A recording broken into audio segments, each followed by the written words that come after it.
So I welcome all of you to today's session on Srimad Bhagavad Gita. We'll take up today chapter number 14, which is Gunatraya Vibhaga Yoga. So before we take up the chapter, similar to what we did in the previous session, we did a kriya before we entered into the chapter. So what kriya we did last time? About observing the pause, the pranayama, which is observing the pause in between two breaths. So there's the in breath, then there's a pause, there's an out breath, and there's a pause. And in the pause, it is just the mind becomes silent. So today we'll do a kriya called Soham Kriya. In Buddhism, extensively, there are a lot of practices emphasizing or rather focusing on gentle awareness on the breath. Okay. And many of these are rooted in ancient yogic practices. The breath that we have, the in breath and the out breath, the breath and the mind are interrelated. Okay. So whenever you have some emotional disturbance, your breathing pattern changes. When somebody is suddenly in a state of shock, there's a pause of breath, or there is rage or anger, or an emotional outburst. Does the breath change? The breath becomes faster. Okay. Then when you're relaxed, when you're calm or expanded, you're happy, the breath is naturally slow. So it works the other way around. When one way is the mind becomes disturbed or the mind changes, and that impacts the breath, and the breath changes instantaneously. Same on the flip side, the breath changes, you modulate the breath, the mind immediately changes. Okay. Now, what does the breath say? In Vedanta, there's a very simple approach towards observation of breath. It's a gentle observation of the breath and listening to what breath has to say. That is what the kriya is all about. The breath has a message, a teaching. Anybody knows what is the teaching of breath? Human breath gives a teaching. So, inhale all the positive energy or thoughts, exhale all the negative thoughts or negative things which comes to our mind, something like that. Negative thought. Okay. Anybody else? Anybody has ever heard your breath? You've heard your husband, you've heard your wife, you've heard your children, you've heard your boss. Have you ever heard what the breath has to say? Your breath has to say? Deepak, have you heard your breath? I've heard, but I don't know what it means. Yeah. So the breath says, when you breathe, there is a subtle sound of so. You'll find the sound so. So. And when the out breath, there's a sound hum. Hum. So the sound is so, hum. In the in breath, so. And in the out breath, hum. Okay, can you all observe that? Close your eyes. Just gently breathe in, slowly and gently, without any force. Just breathe in and observe the sound. Breathe out, observe the sound.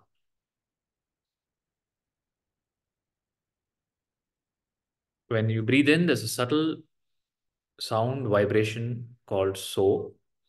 And when you breathe out, the subtle sound hum. Slowly open your eyes. So the message of the breath is so hum. What is the meaning of so hum? I am that. So hum means I am that. Shivo hum. The breath constantly says, I am that. I am that. I am that. Okay, that is your innermost voice. Because your innermost realization is I am that. You deep inside know that you are not the body, you are consciousness. That is where your feeling of I exist, feeling of I don't like happiness, I don't like suffering. Okay. I, whatever I desire manifests, all that feelings comes from the feeling of I am consciousness. Okay. And the breath resonates that. So hum, so hum. Okay. When you just observe the breath in its natural form, so hum, then the mind gets established in so hum, silent, shivo hum. Can we do that now? So the process is breathe in gently. When you breathe in, the stomach has to expand. Okay. When I breathe in, stomach expands. And when I breathe out, stomach goes in. And when I breathe in, I want you to try to create a sound in the throat. Are you able to hear that? So when you breathe in, you are able to create a sound in the throat. Can everybody try?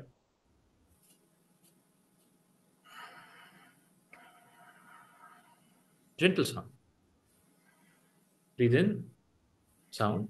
Breathe out, sound. Okay. So create the Is sound. that is Yeah. is that Ujjayi breathing? So you just gently breathe in, and when the breath hits the throat, it creates a sound. Okay. And mentally, when you breathe in, chant so, and when you breathe out, chant hum. And keep your attention at the center of the forehead here. Possible? So when you breathe in, the breath should go, stomach should go out. When you breathe in, stomach should go in. And breathe in and out, the sound in the throat. And mentally chant Soham and the attention at the Agna Chakra. Any doubts, anybody? Madhurya, Praveen, Seema, clear? Shilpa, shall we start? Clear, Guruji. Close your eyes, sit comfortably, keep your back straight. Let us start the Soham Kriya. Inhale and exhale naturally, gently, and mentally chant Soham. I am that. And rest your awareness at the center of the forehead.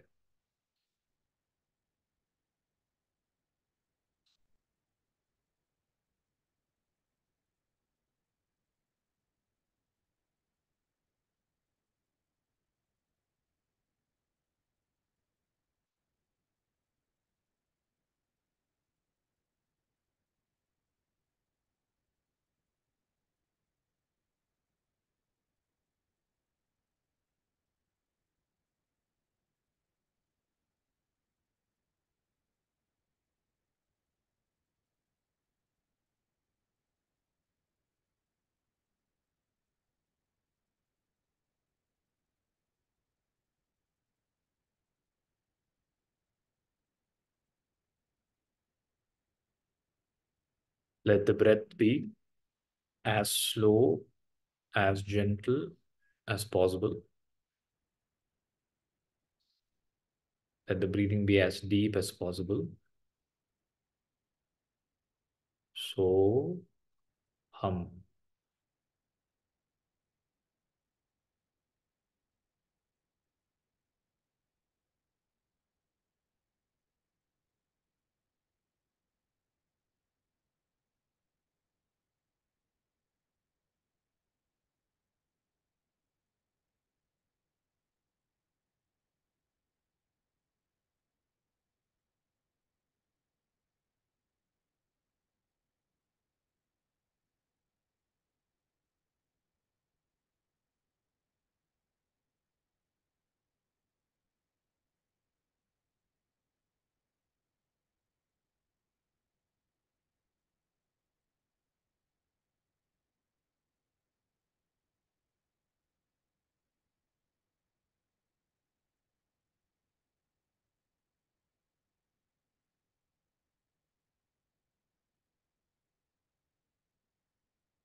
As you breathe in deep, so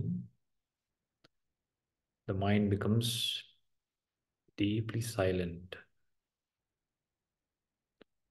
The body becomes relaxed. The brain brain cavity is filled with oxygen.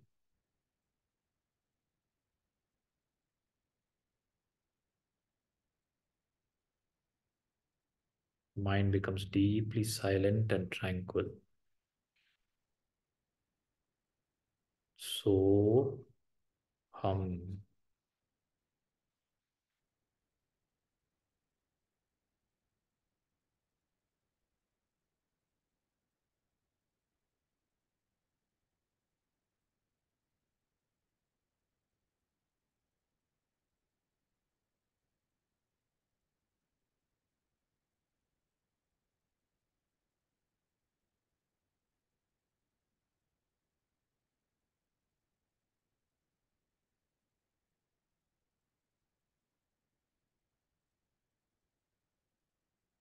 Now let the breathing happen automatically on its own.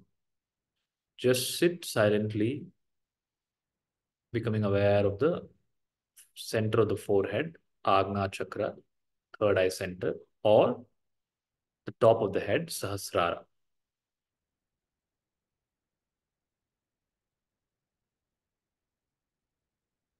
Rest your awareness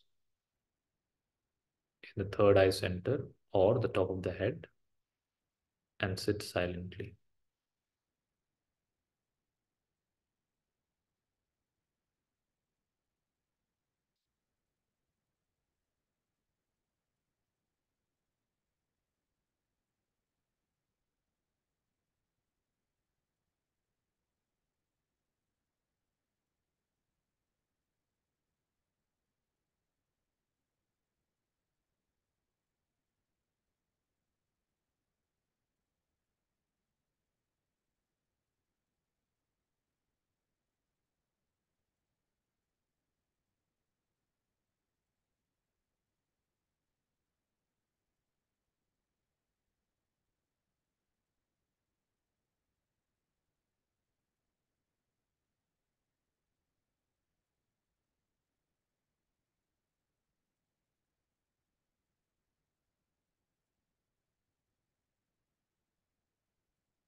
Harihi Om. Shri Gurubhyo Namaha. Harihi Om. Slowly open your eyes.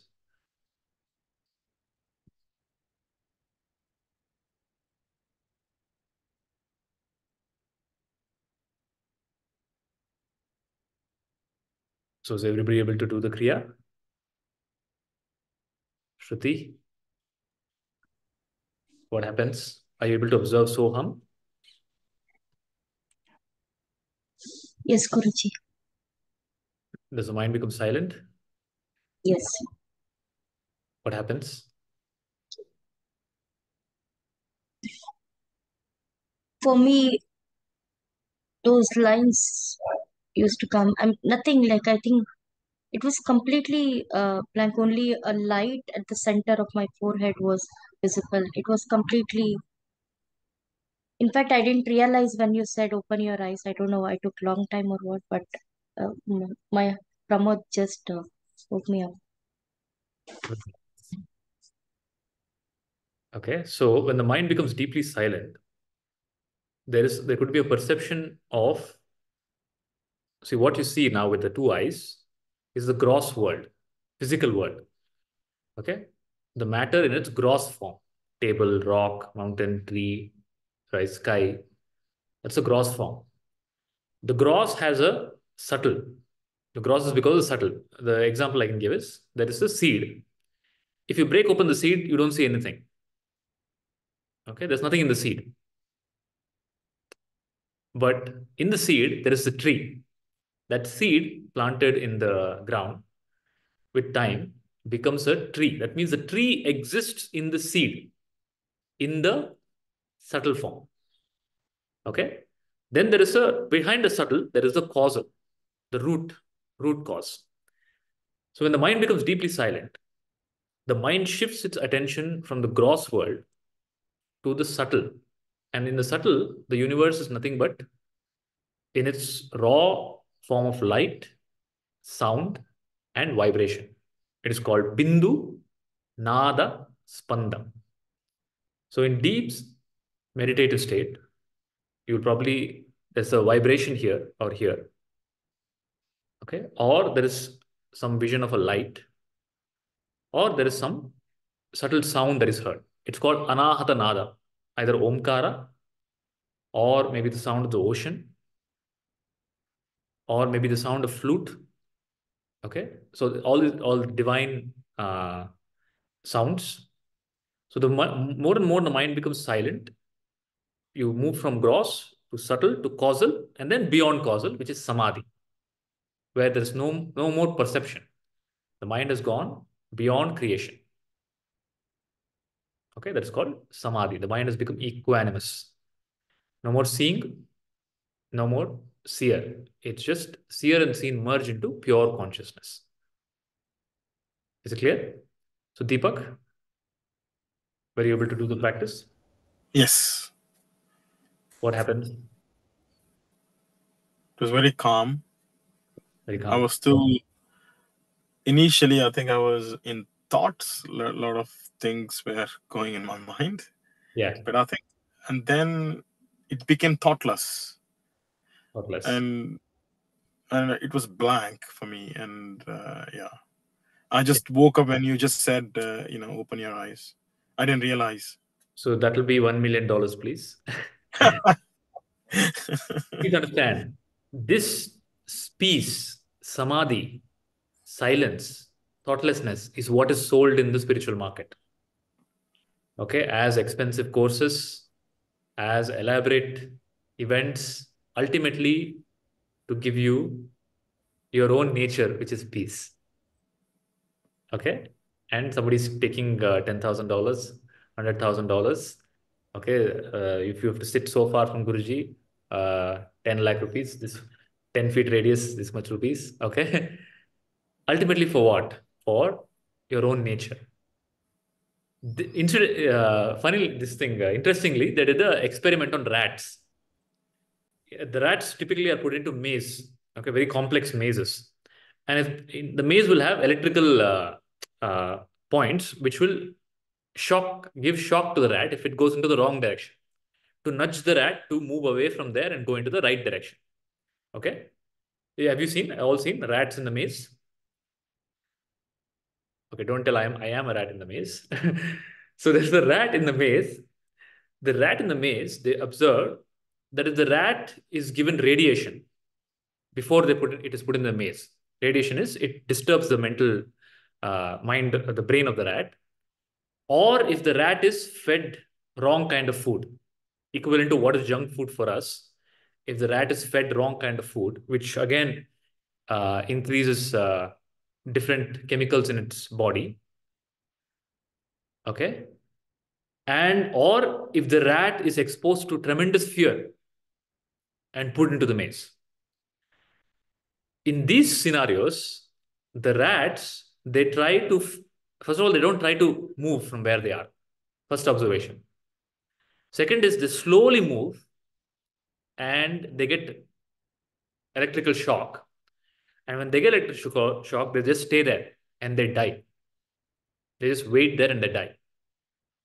Then they send a rat which is clean, which is not, no radiation, no fear, no wrong food, just a normal rat into the maze. The rat, of course, initially it goes into all, it's very exploratory. It wants to explore everything. It explores, it avoids, even though there's a shock, it avoids the shock and it finds out the way out in that complex maze. Okay. So the conclusion is, if your brain, if your mind is disturbed, okay, your life, it'll impact your life. If your mind, if your brain, rather your brain, physical brain, has full of oxygen, okay, it keeps your body also healthy, and in your life, you're more creative. You explore, there is growth in life, there is progress in life, and there's a right moment in life. Does that make sense? So you observe children. Children, the breathing in children is deep abdominal breathing. Okay. And the breathing in adults is just top part of the lungs. If it's this much, only the top part of the lung is used. You breathe only. The number of breaths that you have per day compared to the number of breaths a child has per day, your number of breaths are much more. Okay. And that is the cause for your number of thoughts. And too many thoughts does what to your action? It handcuffs you. Okay. Too many thoughts are happening. So the action gets distorted. When the action gets distorted, naturally the flow of life is altered. So the teaching of Veda, the teaching of yoga is yoga chitta vritti nirodha. A simple practice of mastery of the breath or gentle awareness of the breath transforms your life. Please understand. This gentle practice, so there's a Buddha gave a practice called Vipassana. Okay, in the Vipassana, there's tremendous importance given to just observing the breath. Just in breath, out breath. Go on observing the breath. That's all Buddha did under the Bodhi tree. So if people have a question, what did the Buddha do under the Bodhi tree, which got him enlightenment? He just sat, observed his breath. It's called Anapanasati. He called it Anapanasati. Just a gentle observation of breath brought to him the realization of who I am. So the breath reminds you, so hum. It reminds you, so hum. Then what else it does? It moves your nervous system from a fight and flight nervous system. Okay, why is it in fight and flight? Because of the thought pattern. Why it's in thought pattern? Because you're not breathing properly. The moment you do deep breathing, immediately you go out of fight and flight nervous system. You go into a more calmer nervous system. Which nervous system enables you to be more intelligent, to be more responsive to the situation, to be more creative, to be more intuitive. Does that make sense? Simple observation of breath. What is already there? That's called so vipassana. Vipassana means to see it as it is. As it is, your breath makes the sound so hum. So hum. Okay, Praveen? Is it clear? Yes, Guruji. The mind becomes silent? Yes, initially I had a lot of thoughts, and then the number of thoughts reduced, and Yeah, not completely silent, but very less number of thoughts. Yes. Yeah, that's why people tell when you get stressed or anxious, take a deep breath. Okay. So there are many teachings in many of these self-help books. If you get angry, count to 10, breathe in 10 times. Right? Have you read that? It's a it's a very simple practice. The breath is the key. Okay. The breath is your life. Breath is the point of life and death. You hold your breath, the whole body responds to, to take out, to release the breath. Right? The breath is the pointer and it gives the message, so hum. And if the breath is relaxed, the mind is relaxed. If the mind is relaxed, when the breath is relaxed, the brain, the physical brain, and the psychological aspect of you, which is the mind, both are relaxed, like a child. Okay, so you go back to your state when you were a child, simply because of your breathing now, like how you were breathing when you were a child. That's the only difference. Right now, you're not breathing like how you were breathing when you were a child. You associate your childhood with so many things. Oh, the world was like that. The inflation was not there. With 1 rupee, I used to get so many things. Now with 1 rupee, I don't get anything. Right? You associate with all that. What you miss to associate is your breathing, how you were breathing when you were a child. Just breathe like how you were when breathing when you were a child. Your experience will be exactly like how you were when you were a child. Blissful, stress-free, joyful, creative, and full of energy. Child's body is full of energy. Okay. So in this scorching heat also, I see all the young people playing in the playground. Just to think about that, I start sweating. Oh my God, how are they able to do it? Okay, that is the energy of being young. So you breathe. The breath has the ability to transform the mind and the body. Is it clear? And bonus, it can burn fat also. According to modern research, the breathing is what helps the body burn fat.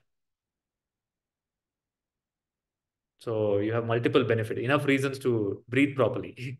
Do deep breathing and stay healthy and creative and peaceful. Naveen, were you able to observe that? Yeah, I can still feel the throbbing in my forehead. It's It's just simply the subsided. vibration, right? The vibration. So the more you just transform your breath, the more it starts elevating your moods. Okay. Simply because your brain is functioning at a more optimum level. And that's the material benefit. Then the spiritual benefit is your awareness gently starts shifting to the higher centers. So today's chapter, I started with this practice because today's chapter is about movement from the lower centers to the higher centers. Okay. And to the one who is beyond center, which is supreme consciousness. Okay. We'll take that up when we take up the chapter number 14. So quickly, anybody else? Radhika, Namish, Ramji, Seema, were you able to do the practice? Madhurya? Yes, Guruji. Yes, sir. Yes. Yes, Guruji. Yes, Guruji. So Madhurya, does the mind become silent? Yes, it did. Is There it were multiple clear? thoughts. Suddenly, it was blank. It was blank. So Yeah. the blank is called, when you say blank, right? Thoughtless, it's not blank. Blank means nothing. It's not nothing because there is somebody who is observing the nothing. It's not absolute nothing. It is absence of objects, but not absence of the pure subject, which is you, Atma, consciousness. And that is called Samadhi. So in your waking state, you have now experienced the deep sleep state, which is absence of object. Ultimately, all object is thought. World is nothing but thought. No thought, no world. Okay. So no thought state is not blank. No thought state is called samadhi. because there is somebody who's observing the blank. It's not shunya.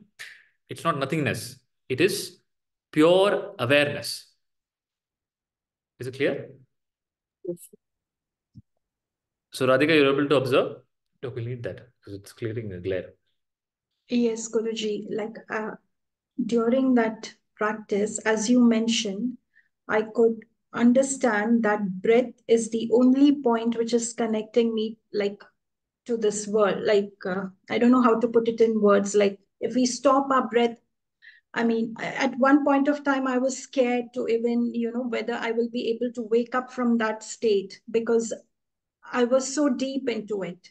When Right. you asked us to open our eyes, I could, I was just scared because I thought I was in that state. I don't know how to put it in words, but I could understand that breath is that only thin line which separates between life and death. I Yes. could clearly And experience. it's a very thin line, okay? Very, very thin line. Yeah. Thin line. This side, that side is life and death. Yeah. But the reason, the kriya that you do, or the insight you need to take away is the life and death is not to you. You are neither born and you neither die. That is why, be it there be breath. In samadhi, even the yogis, many yogis, go into a state of breathlessness because the mind becomes so silent, the breathing also stops. Okay? And they're able to control their heart, functionality, brain functionality. They're able to stop all that and restart all that. But that is all, the mysticism part of spirituality. That is irrelevant. What is the insight is, I am neither, the body is what is alive. I am neither born, I do not die. I am beyond the body. I am there when the breath is there. I am there when the breath is not there. That means what? Please don't think when the breath stops, I stop. I doesn't stop. When the breath stops, the body, mind, world stops. But the pure consciousness is always luminous. I am that pure light. Atma Jyoti. I am deathless. To realize this is called Jivan Mukti. When you're alive to realize this, it's called Jivan Mukti. And this Mukti doesn't happen at the time of death. It happens now. When you're alive, it has to happen. Are you clear? Yeah. So, Ramji, is it clear? Were you there when we started the practice, Ramji?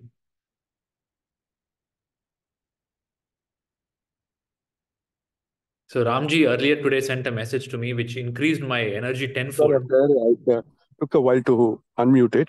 Sorry, I joined a bit late. There were some things to do, so I just joined slightly late.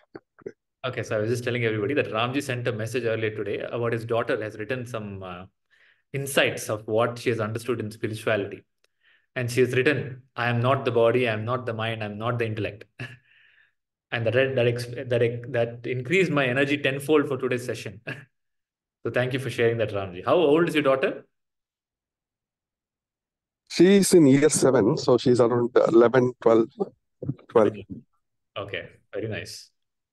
She's listening to you. So okay. What is her name? I mean, she's Neela.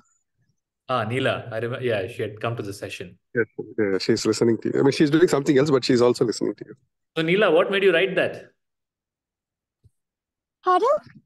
What made you write that poem? When I was running in a race, I realized it felt like I was looking at myself rather than the one who was running. Wow. So I told my dad, and he found a quote on his phone, and it kind of summed up what I was feeling. So we had a discussion about what I was feeling like and what it was, and how it made sense that I was kind of looking at my body, but also understanding how I felt at that same time. Wow. And how I wrote the little page on the book. Very nice. Very good. So what you've written is the essence of entire spirituality. There's nothing more than that. Yes. But I have only one question for you. Yes. You said I was looking at my body, right? Yes. Who's that I? My consciousness. Your consciousness. Yes. Your consciousness is different from your father's consciousness? Mm, I think my consciousness is different from my father's consciousness, but I know they are the same. But at this present moment, they are currently different in my view. Wow, next level of spiritual evolution. Very nice. Okay. So, yes, the consciousness, what you called as jiva. So I give the example of have you ever gone to the beach? Have you seen the ocean? Yes. So in the ocean, there are many waves, right? Yes. There's a big wave and there's a small wave, right? Then there's the Yes. ocean. What is the ocean made up of? Water. What is the wave made up of? Water. What is the big wave made up of? Water. Water, right? So everything is water. Similarly, everything is consciousness. Your consciousness, your body is consciousness, father is consciousness, school is consciousness, world is consciousness. Guruji is also consciousness. Everything is consciousness. Okay? Yeah. Then in that consciousness, the waves arise. Waves are individuals. Me, you, father, mother, teacher, right? But the waves, they don't know consciousness. The wave doesn't know it is water. Wave only looks at the other wave and tells, oh, that is such a big wave. I'm such a small wave. Okay. It looks at the ocean and it sees, oh, so ocean is so big. Right? Similarly, when we open our eyes, we see the world, which is like the ocean. We can never see the world. We can never see the full world. Like the wave can never see the full ocean. You can Yes. never see the full world. Please understand. But Yeah. whatever you see, you'll see it. Okay, you think it is the ocean. It's very big. And you see many other waves, many other individuals. And you think, I am something separate. That person is something separate. But what is the reality of all the waves? We're all the same. All the waves are nothing but Water. water. All the beings are nothing but Water. consciousness, water. Very good. Clear? Yeah. So who is the I who is watching the body? The consciousness. The one who is watching your body is the same one who is watching in your father's body. Okay? There's only one consciousness, and that one consciousness is called Parabrahman. Brahman. Clear? Clear. Okay, shall we go to the session today? Any questions so far in Soham Kriya? So I would really encourage all of you, gently suggest to do the Soham Kriya whenever possible, especially early in the morning, because it energizes the body, fills the brain with oxygen, okay, and puts the nervous system into uh, a creative mode. It'll unplug the nervous system from flight and survival from the animal nervous system to a more creative nervous system. So you go on with your day, your interactions become more serene, more positive. Okay. In the interaction with the world with a disturbed nervous system, the equations, the mathematics of relationships changes. So how much is 1 plus 1? Namish will ask. Namish is just passed out of second PU. Sorry, graduated from PUC. Namish, what is 1 plus 1? 2. 2. Are you sure? Yes. Okay, that is the mathematics of in maths. In the human beings, it's different. 1 plus 1 is, which is you and me, 1 plus 1, 2 people. 1 plus 1, when we interact, it can become 2 or it can become 1. We interact and we like each other, we become two. We interact, I hate you, you hate me, it becomes one. I'm left alone again. Okay? We interact, you like me so much that you introduce me to your friends. 1 plus 1 becomes 10. You understand? So you interact with people in the world, in your life, your boss, your whoever you meet. The mathematics can change depending on your state of mind. So the Buddha, in the case of Buddha, Buddha's 1 plus 1 is half the world. He brought peace to half the world. Whoever he touches, even if it's a terrorist called Angulimala, that Angulimala becomes his disciple. If he meets the king becomes disciple. If he meets he went to his parents after enlightenment, the parents became disciple. Whoever he touches, the 1 plus 1 becomes 1,000. Okay. Now, if you're 1 plus 1 in your life, if you feel you're isolated, or there's nobody in my life, no friends, no family, it's because you're chasing away people because of your mental state.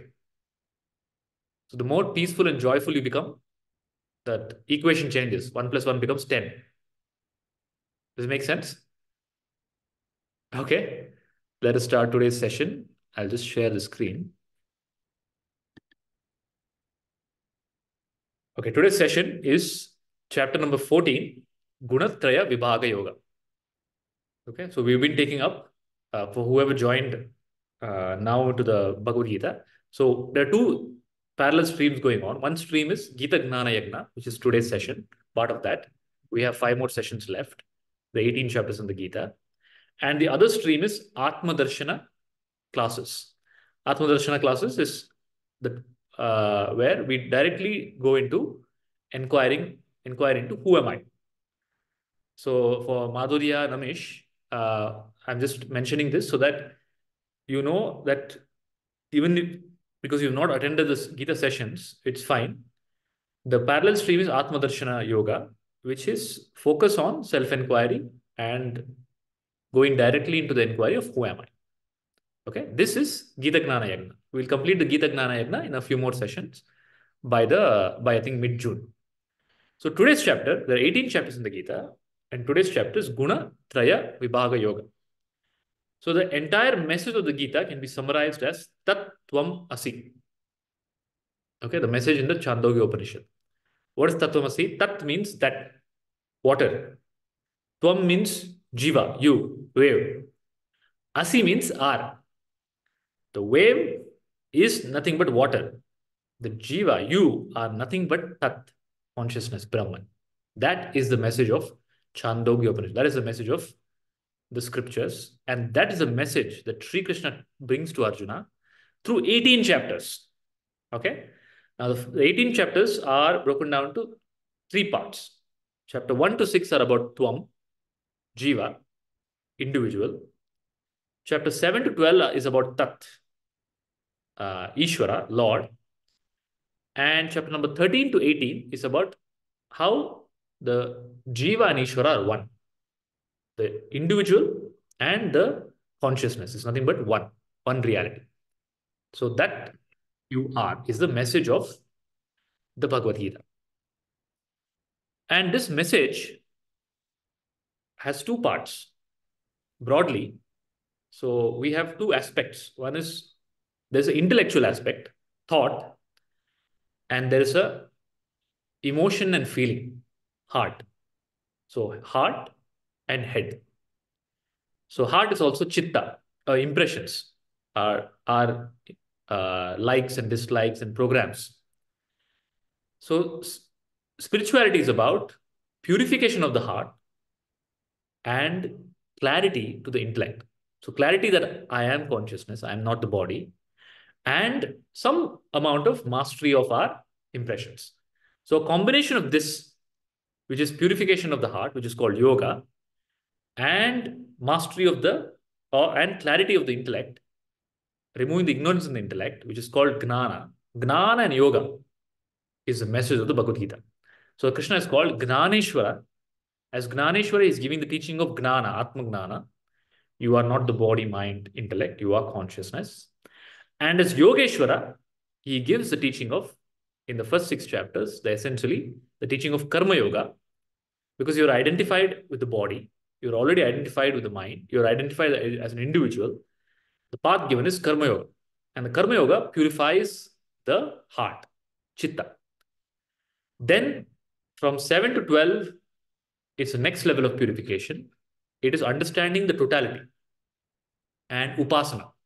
Upasana is, now the mind is placed on divinity. The mind removed from objects is being placed on higher reality. And that's called Dhyana Yoga. Again, yoga, Karma Yoga and Dhyana Yoga, Upasana, all these are for purification of the heart. Okay? And then there is clarity of the intellect that is required. And that comes from Jnana, which is the chapter number 13 to 18. So we completed 13 last session. Now we're taking up chapter number 14. So the path in Jnana is discrimination. I need to discriminate between what I am, what is reality, and what I'm not, what is mithya. So discrimination between Atma and Anatma. It's called Atma, Anatma, Viveka. Is it clear? And that Atma, Anatma, Viveka is the clarity in the intellect. So the one individual whose intellect has become clear, okay, who's able to discriminate what is me, what is not me. At the same time, has a pure heart. Pure heart means the impressions, the emotional disturbances in the heart has come down. Okay? And such a being is called a Gnani. Okay? He or she has Gnana and Prema, overflowing love. So this is the message of Bhagavad Gita, Tat Tvamasi, through 18 chapters.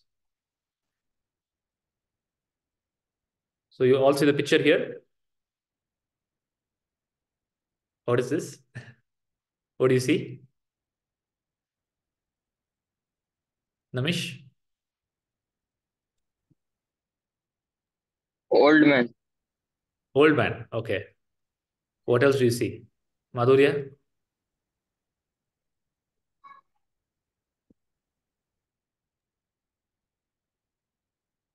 You don't see the... Everybody's quiet. I can't see you because I can only... When I'm presenting the screen, I can't see you. You'll have to speak up. What do you see here? It looks like Guruji, as you are holding this stick, this person is also holding a stick. Yeah, the only difference is I have hair, this person doesn't have hair. Okay. So there is a story, there's a Zen story. As a Zen master, a student joins the monastery. Okay. He wants to realize, he wants to get enlightened. He wants to become a Buddha. And he has heard about this master who is Buddha himself. And he comes to the master, tells the master, please, I want to realize the truth. The master looks at him. He has a stick next to him, takes a stick and beats him, hits him. Okay. Then he tells him, okay, you can stay in this monastery, start attending the sessions and start doing the work. So in the monastery, the students have to do the work. They have sweeping, cooking, cleaning, whatever, right? It's residential. Now, anytime this master finds the disciple, this person is sweeping and the master jumps from behind and hits him. Okay, and the student disciple runs away. Then now the student has become more cautious.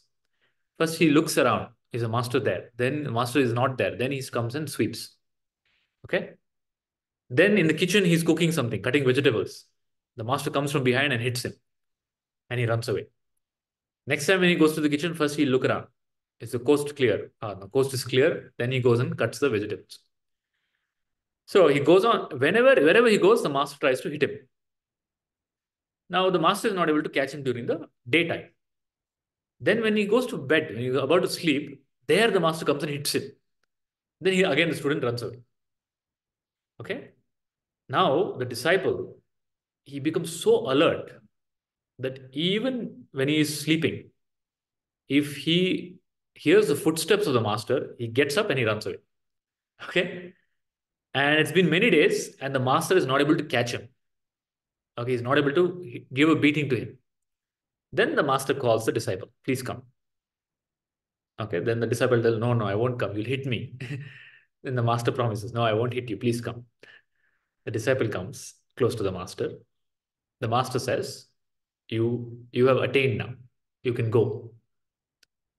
Okay? The disciple has become so alert of even the slightest movement. And not only that, in the process of becoming alert of the master coming and hitting him, he became alert of what is happening in him, his mind coming and jumping. He became aware of all the unconscious thoughts coming. Earlier, they were coming, and after they come, he came to know, oh, I've got an anger. Oh, I've become angry. Oh, I got angry and I shouted. Now, before the anger rises, he is able to become aware of it. Okay, so there's a movie called Karate Kid. How many of you watched it? In the movie Karate Kid, the student wants to learn karate, fight, but the master keeps making him wash cars. Okay, then he tells him that in the process of washing the car, I have taught you defense techniques. So it's called wax on, wax off. Okay, in the process of washing the car, he has learned how to block punches. Similarly, the Zen master has brought enlightenment and awareness in his disciple just by hitting him, making him aware. This is the entire process of spirituality. The guru's job is to awaken you. You're sleeping. Okay? You're sleeping and dreaming. All your thought patterns, habit patterns, unconscious patterns, past, either in the past or in the future. Okay? So the master's job is not to add more noise to you. The master's job is to strike you and wake you up. That striking is called Jnana. Okay? The Jnana hits you. It questions you. And that questioning, in that blow, you wake up. You ask, oh, yes, I'm not the body. And I've been thinking I am the body. Then you're thinking, I am my thoughts. Then you observe your breath, you realize, oh, I exist even when there is no thought. Okay? So the entire spiritual journey is a journey of awakening. Is that clear? Awakening from the dream called Maya. And what is Maya? The dream called Maya is you're in the dream. And in the dream, you've forgotten what is reality. You're seeing a dream world, wearing a dream body, and having a dream life, and thinking that is real. Okay? And Shankaracharya used to call this Maya Madira Pitaha Brantaha. Meaning, the people in the world, he used to say, are intoxicated with the liquor called Maya. And to wake you up, the only way is the master has to hit you. That hitting of the master is called Jnana, the teaching. The master teaches that the teaching wakes you up to the reality that, oh, I am not the body. I am not a wave. I am not individual. I am what is deep inside. I am consciousness. And that is why the message of the Bhagavad Gita is Tat Tvam Asi. Is that clear? And in this case, the master is Sri Krishna Paramatma. And in this chapter, he gives the teaching of Gunatraya Vibhaga Yoga, the discrimination of guna and me. What is guna? What is me? What is the message of this chapter is what we will contemplate now. So in this picture, you see the swans, two swans. The enlightened one is many times called Paramahamsa. Okay, so we have popularly heard of Ramakrishna Paramahamsa. It's not exclusively to him. The Gnani, the enlightened one, is called Paramahamsa. So when Paramahamsa is the name, they give the name, they're referring to a mythical swan. There's a mythical swan referred to in the scriptures. And this swan has a superpower. What is superpower? It is able to, if you give it in a bowl milk, it can separate out milk and water. Okay, it can separate out milk and water. So the one individual, the Gnani, who can separate out Atma and Anatma, what I am, what I'm not, what is pure subject, what is object, he or she is called Paramahamsa. Okay, Paramahamsa means he is able to discriminate like this mythical swan. Okay, so the entire chapter number 13 to 18 is a process of discrimination. The 6 chapters are for discrimination, Gnana, and 12 chapters are for Karma Yoga, purification. So purification is more. Gnana is very limited. That's why in the Vedas also, the Karma Kanda is almost 90%. The Upanishad, which is the Gnana Kanda, is 10%. Very small. Gnana is only crystal clear clarity, very little. You are not the body, mind, intellect, you are consciousness. That's it. But to understand that, to realize that, you need a pure being. Okay?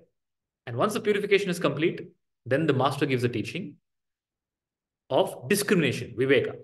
And what is the discrimination? We'll understand in today's chapter about the gunas. So the chapter has 4 sections. The introduction to the gunas. Okay. Then what are the 3 modes of nature? What are the 3 gunas? There are 3 gunas. Gunatraya, Vibhaga yoga. Traya means 3. There are 3 gunas, Vibhaga yoga. How do I discriminate and understand what are the gunas? How do the gunas play a role in my life? Then how do I transcend these 3 gunas? And what are the qualities of the person who has transcended the gunas? Is the premise of the chapter. The first, in the introduction in the chapter, Sri Krishna talks about how the creation came into being and what the creation is made up of.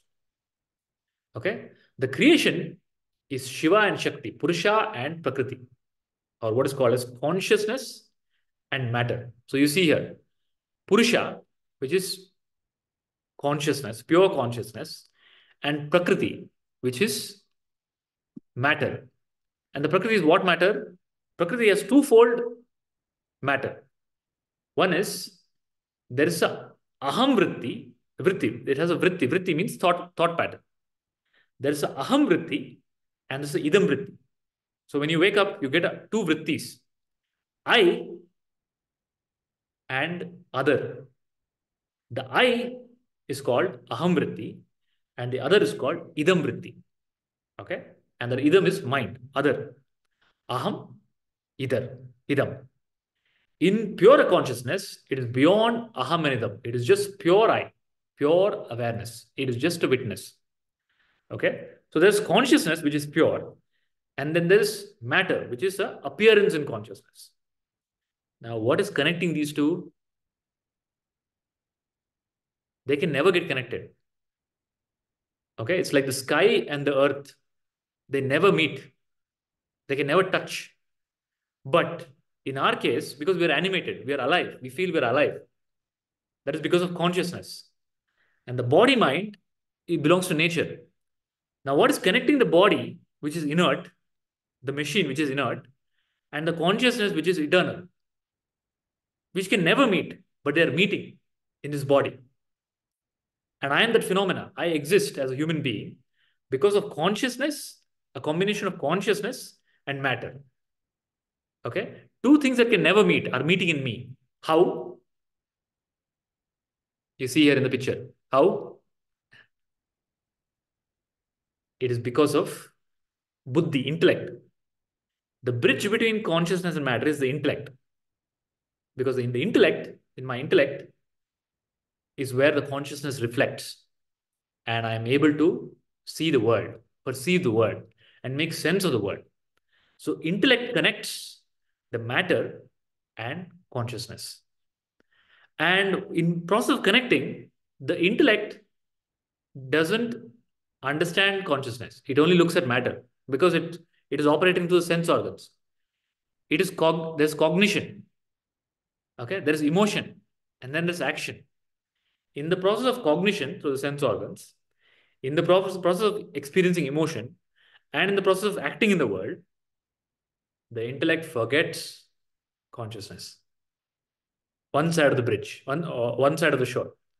It only focuses the other side, which is matter. Okay? And not only that, this aham vritti, which is object, the intellect starts thinking it is subject. Like how Neela told, I was able to observe my body. That means earlier my body is me. I was seeing through the body as the body. But now I was able to objectify the body also and look at the body as an object. Similarly, the intellect in experience, in cognition, action, and emotion forgets that it is using an instrument called aham and idam and becomes the aham. And that becomes the ego and identifies with the ego. Okay? And ego is an object. It identifies with the object and forgets the real consciousness behind. And then starts the trouble, suffering. Okay? The identification in the ego, you start identifying with action, you start identifying all emotion and become a bundle of impressions. I did this, I saw this, I went here, I want this. Whatever is happening in the machine, you start identifying with it. And that is the life of Jiva. And that results in Punarapi Jananam, Punarapi Maranam, Punarapi Janni, Jatare Shayanam. Cycle of birth, rebirth, birth, rebirth, birth, rebirth. Simply because you're identifying with the machine, you're identifying with Prakriti. Okay? And what is the nature of Prakriti and Purusha? The Purusha, the consciousness, is eternal. It is never created. And it is infinite and absolute. It is neither the cause nor the effect. It is pure. It's just a pure witness. Prakriti is also the same. The world is also the same, except there is a cause and effect, apparent cause and effect in Prakriti, and there's an impurity. The impurity is because of the thinking pattern. Okay? It is because you're identifying with what is not you. That is the impurity. And that happens in Prakriti because of the buddhi, instead of pointing to consciousness, is pointing to matter. So is the introduction clear? The introduction is taking one step back, zooming out. Zooming out to what point? Beyond creation. What is beyond creation? It's pure consciousness. It's not nothingness. It is just pure awareness where there's no creation. And that's called Narayana, Sadashiva, or Parabrahma. Is it clear so far? People have to respond, otherwise I don't understand whether I can't see your faces. Is it clear? Anybody? Doubts? Yes, Naveen? yes, Clear? yes, Chief. So in that pure consciousness, it's like water. Water doesn't even know there is ocean. It doesn't even know there is wave. It is just there. And that is called Purusha. It's called pure witness consciousness. Okay? In that appears a Prakriti. And what is Prakriti? Shakti. Shakti is nothing but Shiva's nature. It comes out. And first feeling that comes out in Paramatma, in Parabrahman, is a feeling of I. First, there was no I, not even no I. Like in your deep sleep, there is nobody to say I. Okay, only when you wake up, you say, I had a deep sleep. In the same way, in pure consciousness, there is no I. Then a feeling of I comes. That's called aham vritti. Okay, at the universal level. Then, if I am there, something else is also there. And the same consciousness becomes the world, something else, for the purpose of creation and experience. Idam, aham and idam. In the game of aham and idam, what is really I is forgotten.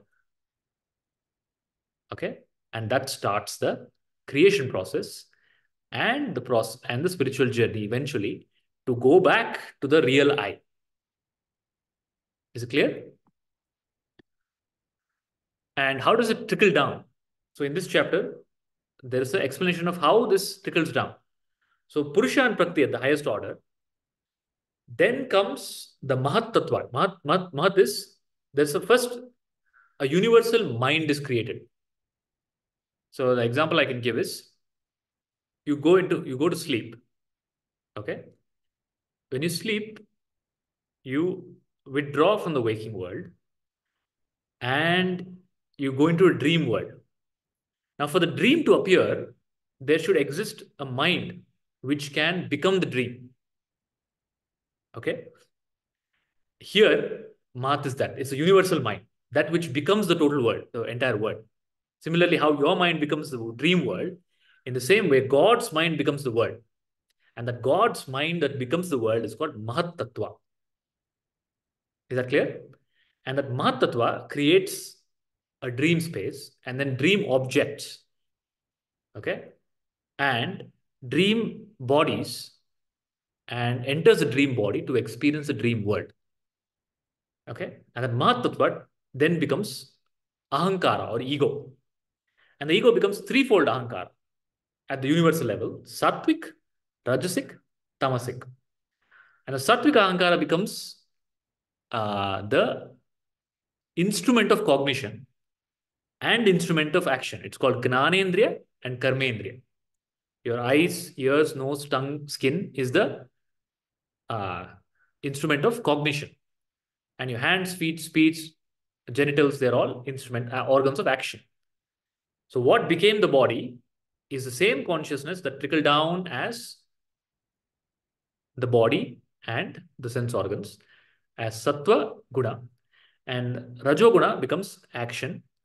Tamoguna becomes the perception, sound, touch, form, smell, and the Panchabhutas.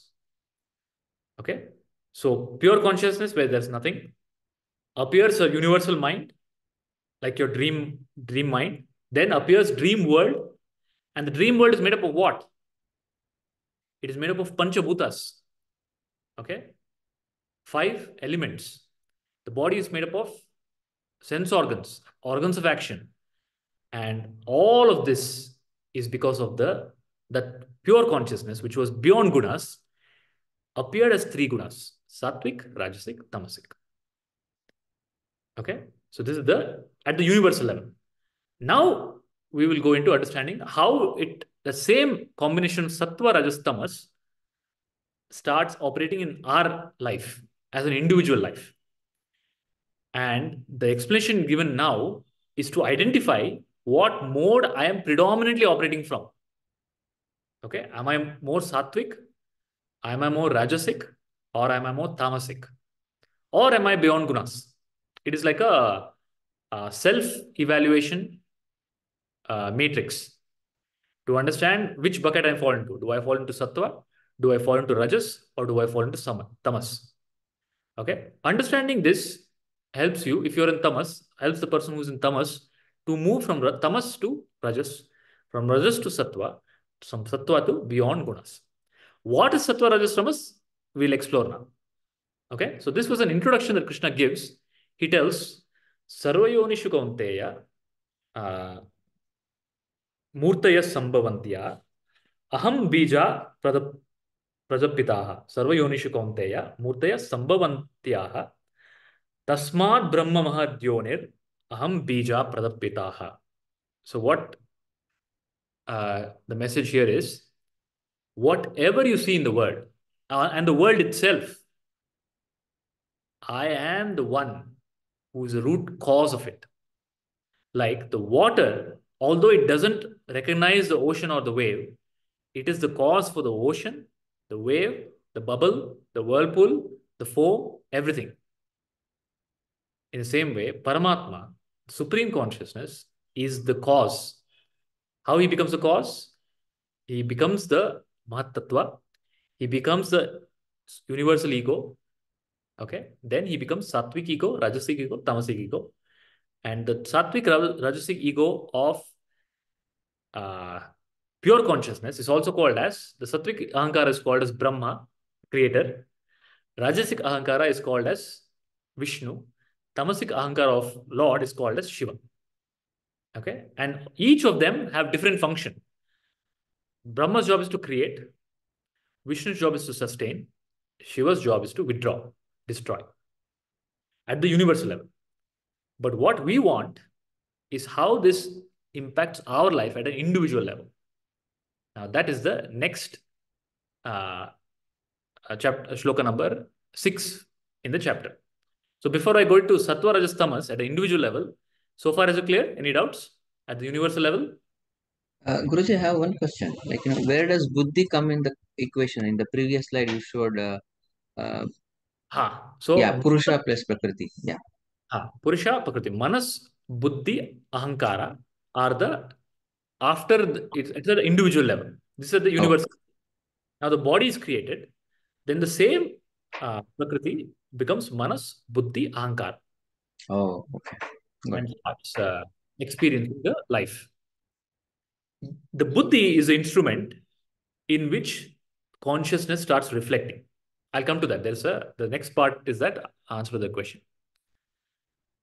So first let us understand what is Sattva, Rajas, Tamas.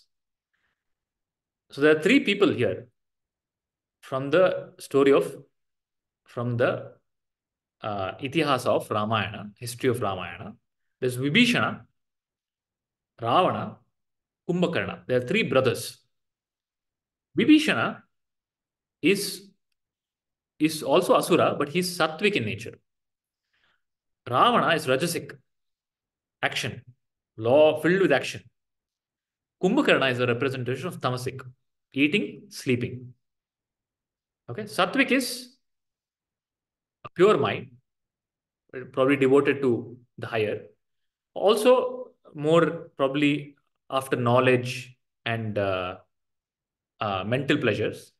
Rajasic is filled with action. Okay, that's why Ravana has 10 heads. The 10 heads represent so much thinking. Okay, please understand. 10 heads doesn't mean he has 10 heads. 10 head means 10 head equivalent of thinking. So much thinking. He thinks so much and he's so active. Rajasic. He goes and kidnaps Sita. He goes and shakes the Kailasa. He wants to capture Shiva. He wants to, right? He wants to get some weapon. Very active, Rajasic. That's called Rajas. Then Tamas is eating, dull state. Eating, lazy state. Sleeping. And in the modern day, I can give one more example. Scrolling or watching TV. Tamas, inactivity. So is Sattva, Rajas, Tamas nature clear? Sattvic nature is the nature of Vibhishana. Rajasic nature is nature of Ravana. Tamasic nature is nature of Kumbhakarna. Now each individual is a combination of these three Sattva, Rajas, Tamas. And one of these gunas will be predominant in you. Okay? Either Sattva will be predominant, or Rajas will be predominant, or Tamas will be predominant. Or at different points of day, different gunas will be predominant. At different stages of life, different gunas will be predominant. Now, without understanding this, these gunas are the tools of Prakriti. Prakrite kriyamanani, gunai karmani sarvashaha. All the actions that happen are happening because of the gunas. Okay? Ahankara vimudatma karta hamiti manyate. Without understanding this, we think we are doing the action. Okay? Now, the understanding of gunas brings a illumination on how the gunas are operating. And then an ability to discriminate that I am not the gunas are objects, and I am consciousness. Okay? So let us understand what are the gunas. In shloka number 6 of the chapter number 14, Krishna starts with first Sattva Guna. He tells the entire creation is just made up of mixture of gunas, Sattva, Rajas, Tamas. Example, there's a TV screen. The TV screen, you see millions of colors. But there are no millions of colors. There are only 3 colors. R, G, B. Red, green, blue. And the combination of red, green, blue becomes the million colors. Similarly, whatever you see in existence is a combination of Sattva, Rajas, and Tamas. And what is the nature of Sattva, Rajas, and Tamas? The nature of Sattva is illumination, Prakashatmaka. That means if somebody's buddhi is sharp, it is because of Sattva Guna. Okay, the Sattva Guna is predominant. Then Rajoguna is Ragatmaka. It's a nature of delusion. Now we have questions, right? In many sessions, people ask question. Why somebody is a certain way? Why somebody is aggressive? Why somebody kills somebody? Why somebody is more poised? Somebody is more of a gentle nature. Why somebody is more aggressive? Why somebody reacts in a certain way? Why somebody doesn't react in a certain way? It is because of the play of different gunas. Somebody who's more sattvic, the intellect is illuminated. That person's possibly, like the example I can give is a scientist or a academic person who derives joy with intellectual engagement. The rajasic person is more ragatmaka, is filled with desires. And the desires delude this person. He's only after desires. The foreground in his mind is desires. What is my next vacation? What is my next item that I'll buy? What is my next food that I'll eat? What is the next place that I'll go to? What is the next entertainment? Okay, it's ragatmaka, rajas. And this person doesn't stop. That force of rajas makes this person goes on moving. Okay, and we see people who are working a lot, workaholics, right? And we think it's a good quality. It is intense rajas. Can't sit quietly. Okay, if they sit quietly, the mind, they have to face their mind, which they cannot do. So they want to keep on doing action. That's called rajas. And it's not action, it's action out of deep raga. Raga is desire, want. There's a craving, and that craving makes this person move. Ragatmaka. Can't sit silently. Even if the person sitting silently, a rajasic person, if you make the person sit silently, something or the other will be moving in that person. Either hand will be moving or leg will be moving. Okay? That force of unconscious movement becomes a movement in the body, or something scribbling something on the paper, okay, or looking at something, scrolling through the phone. Some movement will be happening because at deep subconscious level there's a restless movement that is called rajas. Okay, a tamasic person is mohatmaka. Is filled with attachment. He or she is filled with attachment, mental attachment, physical attachment. Okay, and that attachment cripples him or her. It doesn't, you cannot move. For example, Arjuna, a deep sense of attachment overpowers him. And that attachment cripples him. You understand how attachment cripples you? The deep moha, it dilutes the mind and it makes you, you cannot function. It is mohatmaka. Then, and Krishna goes in cycles, okay? First he explains sattva, rajas, tamas. Then again he comes back to sattva, rajas, tamas. And like that he covers various aspects. Next aspect he covers is what is the bondage for a sattvic jiva. Okay, all of them have different levels of bondage. The bondage itself is different for different people. This person is bound by knowledge. A sattvic person is bound by knowledge.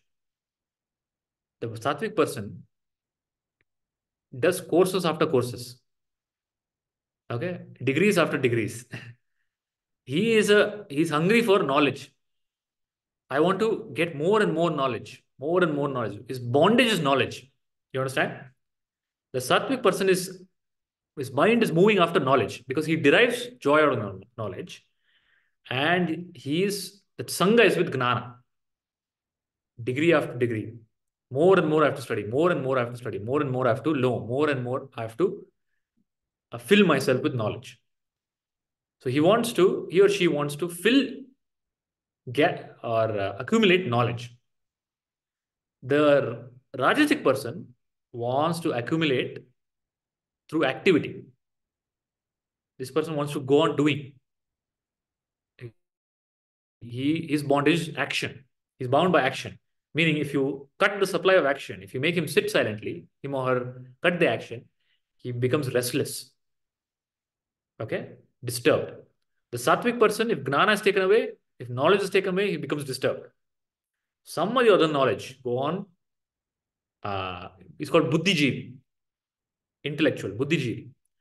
The rajasic person is karmajeevi, go on doing action. In the Puranas, there's a story of Devi. The Devi kills a Rakshasa called Chanda and Munda. Okay, that's why she's worshipped as Chamundeshwari. So in Mysore, there's a temple, right? The temple is the Shakti Pita. It's called Chamundeshwari temple. Okay. So is Madhurya still here? Yes, Ji. Do you know what is Chamundeshwari? No. What the So Chamundeshwari is the Devi who kills Chanda and Munda. Rakshasa called Chanda and Munda. You know what is this Chanda and Munda? Chanda means no head, only body. Munda means only head, no body. Okay? Chanda means only body, no head. Munda means only head, no body. So the Devi kills these. So there are two types of people. Only action, no thinking. They don't think, do directly. Okay? No thinking, just do. The force of unconscious is so much that no conscious thought is put into it. Just do. Okay? Like a programmed behavior, reactive. Then there are other types of people who only go on thinking, no doing. Okay? Go on thinking. I'll do this, I should do that. Tomorrow I'll do this. Tomorrow when I wake up, I'll go to the gym. I'll do puja. I'll cook this. But no doing. Just overthinking. So which category are you? Chanda or Munda? Only doing, no thinking. Only thinking, no doing. And the Devi kills them. That's why she's called Chamundeshwari. Devi is Gnana. The Guru destroys the ignorance. So this Rajas Jiva is like that. Full of action, attached to action. Then the Tamas Jiva, he's in bondage because of indifference. Doesn't care. Should I do? Should I really do anything? Why should I do? What is the point of doing? He's lazy. Why should I do anything? So what? Okay. He's stuck in, he's attached to non-doing, inaction, or rather indifference. And that indifference destroys the body-mind of the tamasic jiva. So please understand, what is destroying lives of people is these natures. The tamasic nature. And the tamasic nature is, it gets fueled by tamasic food, tamasic habit patterns. Okay? Then there's a rajasic nature and there's a sattvic nature. So we are trying to understand what natures operate and which bucket I fall into. Then the sattvic jiva is, I told you, accumulation of knowledge. He or she wants to accumulate knowledge. The rajasic jiva is always propelling toward action. And the tamasic jiva is laziness. The rajasic jiva, sattvic jiva, and that there's a sense of goodness and understanding of what is good and what is not good in the sattvic jiva. Okay, if you have a sense of understanding because of whatever reason, what is right, what is dharma, what is good, what is I should do good to people, seva, charity, all that comes because of sattvic mind. Okay, sattvic jiva goes more towards punya. Okay, because of knowledge, this person, this intellect, has understanding of what is right and what is wrong. And that intellect, that sattvic intellect, directs the body to take right actions. And because of the right actions, good punya comes to this person, sattvic person. Okay? And this sattvic people only go on to move to become great beings and possibly enlightened beings.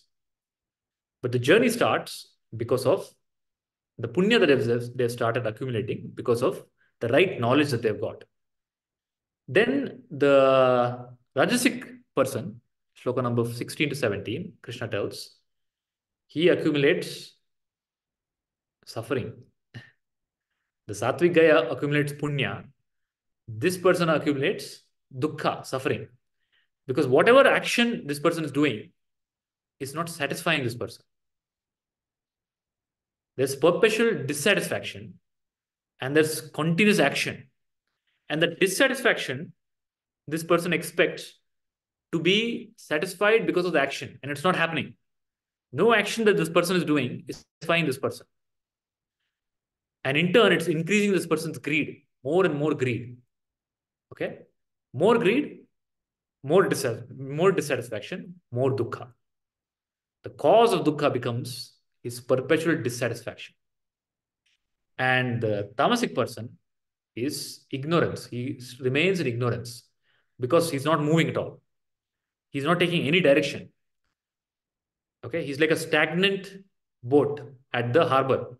There's a ship in the harbor. It is not going anywhere. At least the Rajasic guy is moving somewhere. The Tamasic guy is like a ship. It's meant to be in the ocean, but it's in the harbor. It's tied in the harbor. It's tied because of ignorance. There's no clarity. The intellect is completely diluted. Don't know where to go in life. Okay? But lack of clarity, Ajnana, and the moha. Moha, what is the moha? Towards just sensory pleasure. Eating, sleeping. So I've seen many, you've seen all these popular videos on the internet. People ask these young people, if you had all the money in the world, what would you do? If you didn't have to work, what would you do? So I've heard many people tell, I'll just sleep. I'll sleep all day long. I'll do nothing. I'll relax. So your aspiration when you have everything is to sleep, is to do something which is natural instead of doing something creative. And that is the tamasic mind, ignorant mind. Okay. Then Krishna tells there is, and this is the impact in the life of these people, this jiva, sattvic jiva, rajasic jiva, tamasic jiva have different quality of life. Now Krishna tells the quality of death. What happens during death to this type of people? A sattvic person gets urdugati. Urdugati means he or she has lived a pious life in puja, in gnana, in punya karma, seva, okay, in chanting of the name of the Lord, in sattvic activities. Such a person gets urdugati, meaning they get higher level lokas. Okay, there are many different planes of existence. The current plane of existence is called bhuloka. There are higher planes of existence. Bhuloka, Bhurloka, Swarloka, Mahadloka, Janoloka, Tapoloka, Satyaloka. 7 realms above and 7 realms below. Atala, Vitala, Sutala, Rasatala, Julatala, Patala. So please understand that these realms, these lokas are, you can compare it with your dream state experience. When you're dreaming, in your dream you go to Paris. When you're in Paris, it's a real experience. Please understand. When you're in Bhuloka, right now, you're in the waking state, it is a real experience. Similarly, depending on the quality of your mind, after death, you go to a different level loka. There you experience what is the impression in your mind. For example, there's somebody who's lived their entire life terrorizing people, murder, cheating, okay, causing pain, suffering. Now that is the impression in their consciousness. Okay. And when such a person dies, it is told they go to Naraka. Naraka simply means in Naraka, nobody else is giving the trouble. This person's own consciousness is appearing as trouble givers and troubling this person. That means the karma is coming back to this person. You understand? But a sattvic person, because of the life that he has lived, a sattvic pious life, gets urdugati. The rajasic person gets a madhyamagati. Because he's fully in action, he gets the earthly plane, where earthly plane is karma, realm of karma, where you get to do more karma. So he comes to earthly plane again. And the tamasic person, he goes to lower level lokas, adogati. Lower level loka is you want to eat, you want to sleep, you want to have physical pleasure, right? Why do you need a human body for that? Take an animal body. Okay, animal's body is about eating, mating, sleeping.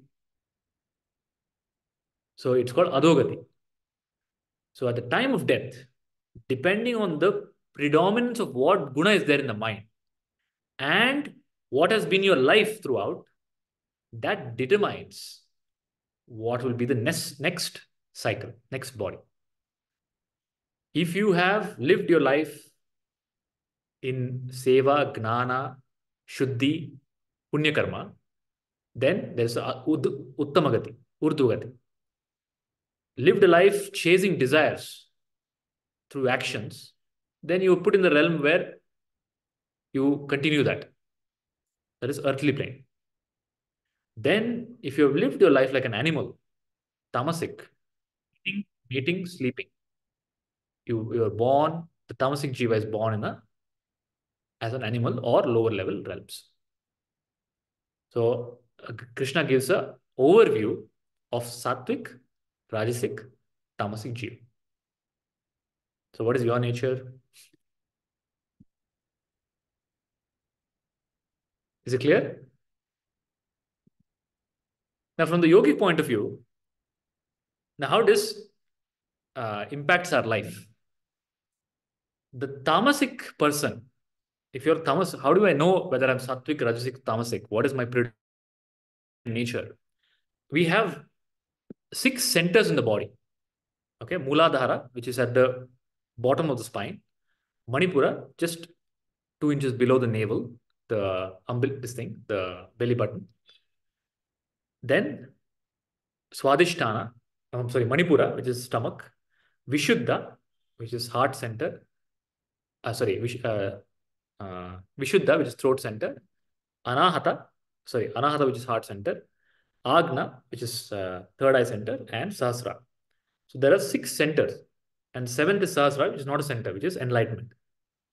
The tamasic person is stuck in the lower center. What is the lower center? Where do you feel the fear in life? So there's a phrase in English, no? I got so scared, I was shitting bricks. Have you heard that? I got so scared, I was shitting bricks, meaning when you get so scared, you feel like going to the bathroom. That is because the region of fear is Mooladhara. It's Mooladhara, the base, fear. Then there is, just above there is Swadhisthana, which is the center. The Tamoguna, the person who is in Tamoguna is stuck in these 2 lower centers. Meaning, the thought that comes in his mind are only about fear, survival, sex. You understand? So there are 70,000 thoughts per day, I told you. In that 70,000 thoughts per day, most of the thoughts are about fear, survival, sex. That is the tamoguna. Okay? For a rajoguna person, the person is in the anahata. The anahata is emotion. Okay, desire. The mind is filled with thoughts about aspiration, desire, chasing, running after. Getting and what you didn't get. Regret, past. The mind is only in the past or future. Past, what you could have got, how you could have had a better past, and future, how you will have a better past. Okay, always the Rajasic person is on the next. And the Rajasic person misses out on the present moment. You understand? Are you understanding what I'm trying to say? Here we're talking about you have a thought pattern. You can observe yourself, your own mind. What thought comes in your mind? If you have predominant thoughts of survival is, okay, for my survival, what will happen to my survival? I have to do this for my survival. Fear of survival. What will happen to me? What will happen to my family? Constant fear of survival. Then sexual desires, and survival, fear, anxiety. That means the mind is stuck in the lower center. Then the mind can be stuck in the mid center, which is emotional center. Always emotional, always about the past, regret, or the future, worry. or future desires. That is a Rajoguna predominant. The Sattva Guna person is centered in the Agna or the Sahasrara. That is why in India, as a spiritual practice, you are asked to put a mark here. Why was the mark? Why do you put the mark here? The women, they put bindi. The men, they put some tilak. Why do you put that? So, Prasad ji, you are putting nama. Why do you put that?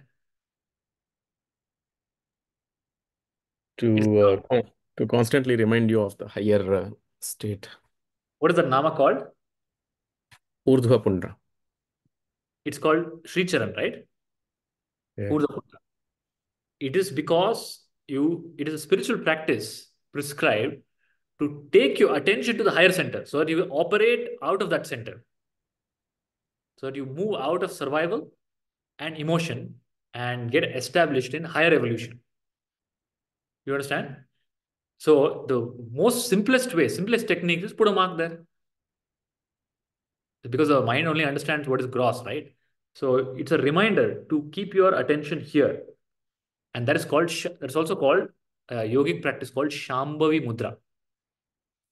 Shambhavi Mudra is where you close your eyes and just gently focus on the point where you put your kumkum. You understand? And that immediately brings, and this is the frontal lobe of the brain. The frontal lobe of the brain is the imaginary part of the brain. Okay, it's the center part of the brain, which integrates the right brain and the left brain, the analytical and the subconscious mind, to bring together and make it a aligned being. Otherwise, the brain is split left and right, heart and head. The head wants something, your head wants something, your heart wants something else. Your heart wants to tell somebody your feelings. Your head will interrupt. No, that person will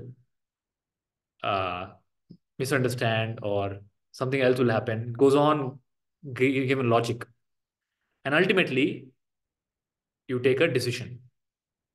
When the head and heart are integrated, then you're an integrated being. And to do that, you operate from the higher center. And the sattvic being is an integrated being. His head and heart, his or her head and heart is integrated, more closer to reality. The rajasic being is stuck in emotions, past and future. The tamasic being is stuck in survival and fantasies. Is it clear? Are you able to see all of this operating in you, people? Everybody? Yes, Guruji. Who else is here? Beena, Radhika, Deepak, Namish. Yes, yes, Guruji. Yes, Guruji.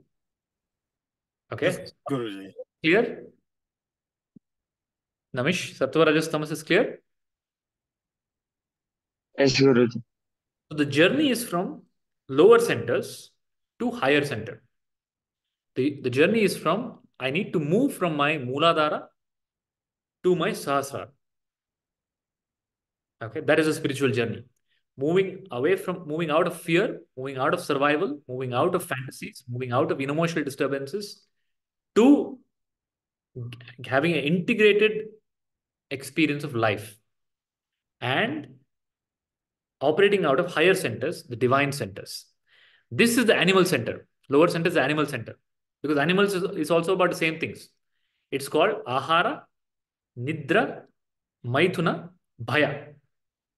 Primordial urges. Bhaya is fear. Ahara is food. Nidra is sleep.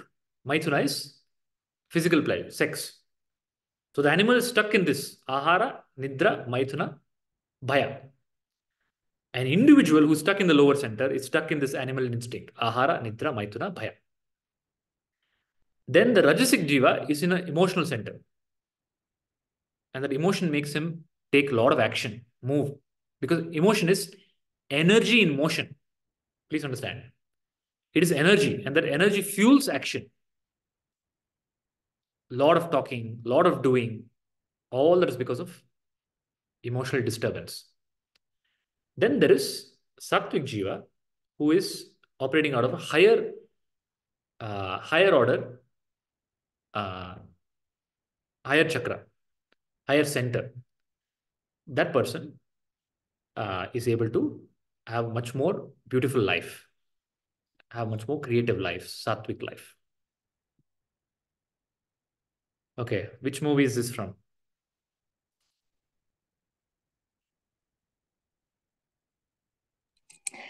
Matrix. Matrix. Has everybody watched the movie called Matrix? Yes, Guruji. Okay, so in the Matrix, for people who have not watched, please watch it. It is a lesson in Vedanta. So in the Matrix, there is a simulated environment. Okay, the scene is there is a simulated environment. There's a simulation, like a computer simulation. And these two peoples, this person here wearing the glasses and the person inside the reflection in the glasses, these two people enter the simulation. When they enter the simulation, this person is showing around in the simulation. Okay, see, this is a plant, building, tree, sky. It's all simulation, but it looks so real. Okay, they've entered a simulation because the technology is so advanced. They can create a simulation and they'll put probe into your brain and you can enter the simulation. Okay, Namish, have you seen Matrix? Shruti? Just a little bit, Guruji. Just a little bit. Okay. Shruti, have you seen? Yes, Guruji. Have you seen that in this scene where he takes him inside the simulation? Yeah. Correct. When he takes him inside the simulation, this person, Neo, the hero, he instead of seeing the simulation, he's looking at this girl. Okay? He gets attracted. First of all, it's a simulation. He's forgotten it's a simulation. And then within the simulation, he is gotten attracted to a particular simulated image. Forgetting it's a simulation. He knows from the beginning, he knows it's a simulation. But he forgets when he looks at the girl that it's a simulation. Okay, and then this person asks him, look again at the girl.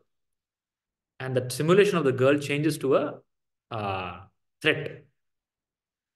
Okay, similarly in the Maya is a simulation.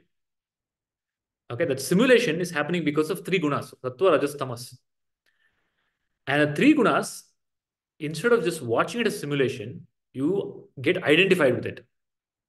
You start taking it as real. And the moment you take it as real, you have forgotten that it's a simulation and you've forgotten it's real. That is a simulation. So when I was so we went to this game. When I was in Dublin, me and a couple of friends went to this game. Okay, it's an arcade place where they'll give you a VR headsets and gun. Okay, when you wear the VR headset, you will see as if you're in a spaceship and you have to kill the robots. There was one friend who had come there. This person, and in the simulation, we were supposed to walk on a bridge, very small 1 feet bridge. There's no 1 feet bridge. You can see the floor there, right? It's a proper floor. But when you wear the VR headset, it looks as if you are 100 feet in the sky and you have to walk on that 1 feet bridge. But you can take off the goggle and you can see that it's a flat ground. You're on the flat ground. But this person who was with us, this person got so scared. And she started calling the person, the organizer, please, I can't, stop it. The organizer is telling in the headphones, don't worry, you're not 100 feet up from the sky. You're on the normal ground. Just open and see. She opens and sees, again she closes it, and again she sees that she's in on a skyscraper and she has to cross the bridge. She starts trembling, has a panic attack. Okay? That is what the mind does to us. Even though you know it's unreal, it brings tremendous chemical reaction in the body mind because it's a game of the mind. You understand? The mind plays a trick on you. The mind creates all stories. When something happens in life, it creates all stories. Oh, this will happen. There's a war going on. There's a recession going on. then what happened to your children. It starts with a narrative. What is the narrative based on? It is based on all junk data collected. Okay, and it puts together a story and makes you believe and makes you go into a very fight and flight mode, reactive mode, instead of just staying calm, relaxed, having a beautiful life, doing what you have to do perfectly. Instead of doing that, you go on in all different wrong tracks. Okay, many people. So have you heard this disease called bulimia? There's a disease called bulimia. It is a disorder where the person is so stressed that the person starts overeating. Okay, this person starts overeating. Why? Because eating gives some solace to the mind. And why this person is overeating? This person is overeating because of stress. They're not able to handle the stress. So that overstress is coming from where? It's coming from this overthinking of the mind because of the play of gunas. Do you understand? So now Krishna tells the only way out of this, the only way out, coming out of your gunas, all the three gunas, and the three gunas, please understand, all three gunas are shackles, bondage. Don't think sattva is good. The Ramakrishna Paramahamsa used to tell a story. He tells a story that there's a man who is kidnapped. And he's kidnapped, and one person ties him to the tree and he beats him. Okay? And the second thief, three people kidnap him. First person ties him to the tree and he beats him. Second person tells, let's steal everything from him and kill him. Okay? Then the third thief, after the two thieves leave, he releases the man and he tells, go, go, go, run away, run away. So Ramakrishna tells, the sattva, rajas, guna, they're all three thieves. Okay? The tamas is also a thief. Even the sattva is also a thief. Please understand. The tamas is an iron shackle.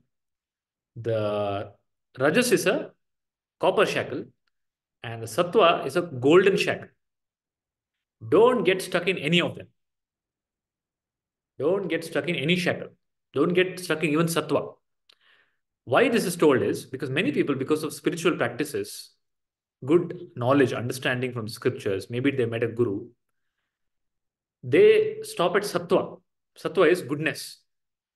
Sattva is maybe they have some sense of dharma, some idea, some good and bad, some yajna, some purification, chanting of the name of the Lord. And they think that is the final. But Krishna reminds, no, that is also, that is just sattva, that is bondage, another bondage. That is not freedom. Freedom is to go beyond the gunas, to realize I am gunatita, beyond the gunas. And that will only happen because of the teaching of Guru. So Krishna tells here, the teaching of the Guru. So I've shown the picture of Ashtavakra and Janaka Maharaja. Janaka Maharaja is Sattvic Jiva. Before he meets his Guru, he's Sattvic Jiva. He's so Sattva that his Asthana is dedicated to discussions of Vedanta. People from all across learned people from all over, they come there and they do chanting and they have debates. And Janaka Maharaja is known for giving many rewards to all these people because he rejoices listening to the great teachings. Then Ashtavakra comes. When Ashtavakra comes, Ashtavakra is his Guru, Sadguru. Ashtavakra helps him to go beyond Sattva, to helps him realize that even the knowledge is a bondage. You have to go beyond knowledge. You have to go beyond the object of knowledge. And that's why it's called Vedanta. Vedanta means end of knowledge. Knowledge has an end. Otherwise, in the world, typically, material knowledge has no end. The more you learn, the more it's there. But there is a knowledge which has an end, and that knowledge is called Atma Gnana. It puts an end to the seeker. the one who is incomplete, the jiva. And that happens because of the teaching of the guru. And the teaching is, you are not the body, mind, intellect, you are consciousness. The gunas, the three gunas are prakriti. They are for the machine. It's not for you. Okay? You become a witness of the gunas. How do you transcend the gunas? By becoming a witness of the gunas. Okay? And the journey is, you move from tamas to rajas. A tamasic person first has to move from tamas to rajas, from laziness to action. That's why the first teaching given is Yoga Shastra, Karma Yoga. Then, that's why teaching in Bhagavad Gita for Arjuna who doesn't want to fight is the teaching first given of Karma Yoga, first action. Then from Rajas to Sattva, which is Upasana. Then from Sattva to beyond Sattva, Atma Gnana, which is discrimination, which is the last 6 chapters. So is the journey clear? From tamas, inaction, to right action, rajas, to sattva, which is upasana, gnana, to beyond, atmagnana, which is discrimination. And that discrimination happens because of teachings of Sadguru. And the last fold of the chapter, it's a very small chapter, just 27 shlokas. In the last fold of the chapter, Krishna talks about what are the qualities of Gunatita. Now he told first qualities of Guna, qualities of Sattva Guna, qualities of Rajoguna, qualities of Samoguna. Now he tells qualities of Gunatita. This person is detached from Prakriti, first Guna. Okay, what is the quality of a Gunatita? He is detached from Prakriti. Means what? He has now become a witness of the object called body and mind. Earlier, he was thinking he is the body and mind. Now he's become a witness. I am not the body. I am the observer of the body. I am not the doer. The body is the doer. I am the observer. Okay? He is objectified that which was earlier subjective. You understand? Now this person gets a thought. Oh, I need to study. I need to learn more. Or some desire arises. Now he understands the desire is not for me. Desire is a part of the machine. Then he's able to take a decisive action, whether to engage in that thought or not. Please understand, that is the difference. Right now, the process is impression to thought to action. There's no gap. But in the Gnani, there is impression. Maybe there's an impression. The thought arises, but there is a pause. The Gnani has the capability to decide whether to take action on it or not. The Gnani will just witness it. Then the thought goes back. Okay? If the anger rises, the anger subsides because the Gnani witnesses it. But in the Agnani, if the anger rises, the anger has only 2 pathways. Expression or suppression. You understand? When anger comes, either you have to express it, shout at somebody, or you have to suppress it. Because you can't shout at that person, you have to suppress it. Both pathways are harmful. In the Gnani, the 3rd pathway opens up. Neither expression, neither suppression, but witness. And that witness dissolves the anger. Okay? In that sense, the Gnani has transcended anger. So he's detached from Prakriti. He's free from duality. Because Sattva Guna still has Raga and Dvesha. I like this, I don't like this. Rajas has I like this, I don't like this. Tamas has I like this, I don't like this. The Gnani has gone beyond dualities. Raga, Dvesha, Vimuktaistu. Okay? Like and dislike, pain, pleasure, praise, blame. He's equanimous. And he's full. The Gnani who's gone beyond gunas is like that. The representation is Ganesha. Ganesha is always shown, sculpted, illustrated with a very big belly. Okay? That big belly shows Purnatva, fulfillment, meaning my stomach is full. So when your stomach is full and somebody offers you food, you tell, no, no, I'm full, I can't eat anymore. Only you know you're full, right? Nobody else can know you're full. Same way, a Gnani is full, meaning his mind is, he's become Purna. There are no more cravings from the outer world. He is established in the bliss of his self. He has realized he has touched the ocean of self, ocean of happiness within himself. And that fulfills him. He doesn't beg for any more happiness from the world. Okay, from a beggar earlier, from a beggar, now he's become full. You understand? From a beggar consciousness, he's gone to abundance consciousness.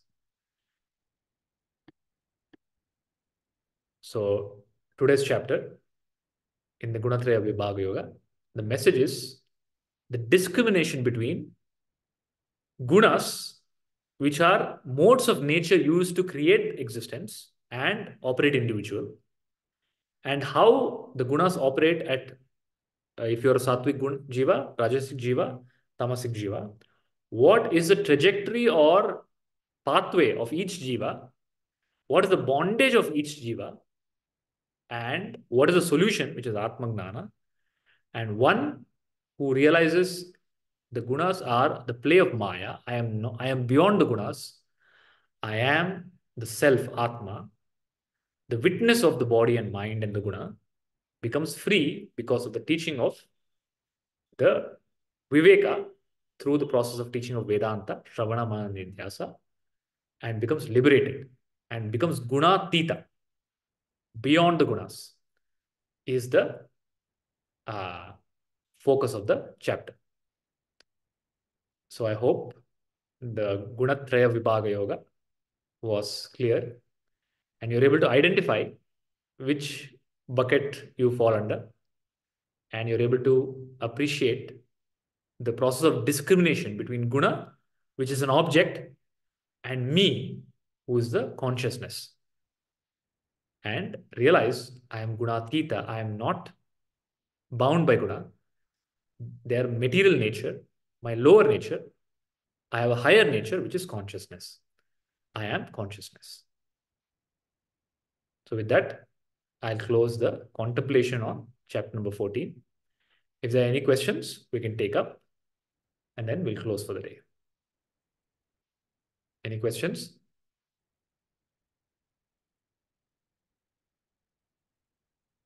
Namish, is it clear? Is it too heavy? I understood it, Guruji. You understood everything? Yes, Guruji. What did you understand? So are you able to see that some people are sattvic, some people are rajasic, some people are tamasic? Yes, Guruji. Okay. So there is a sattvic jiva, there's a tamasic jiva, there's a rajasic jiva. Then there is Paramatma or Gnani, who is gone beyond this, who is Gunatita.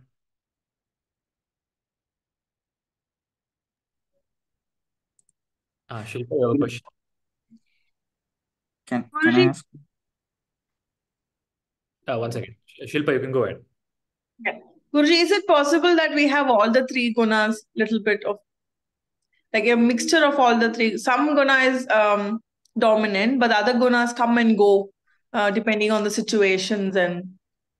Yes, the body, mind, intellect is a combination of gunas. But there'll be something that overrides. Either sattva overrides, or tamas overrides, or rajas overrides. Okay. That you will know. How you will know is that matrix was given to identify patterns. Yes. How do I know what is predominant in me? Do I qualify for the qualities of sattva?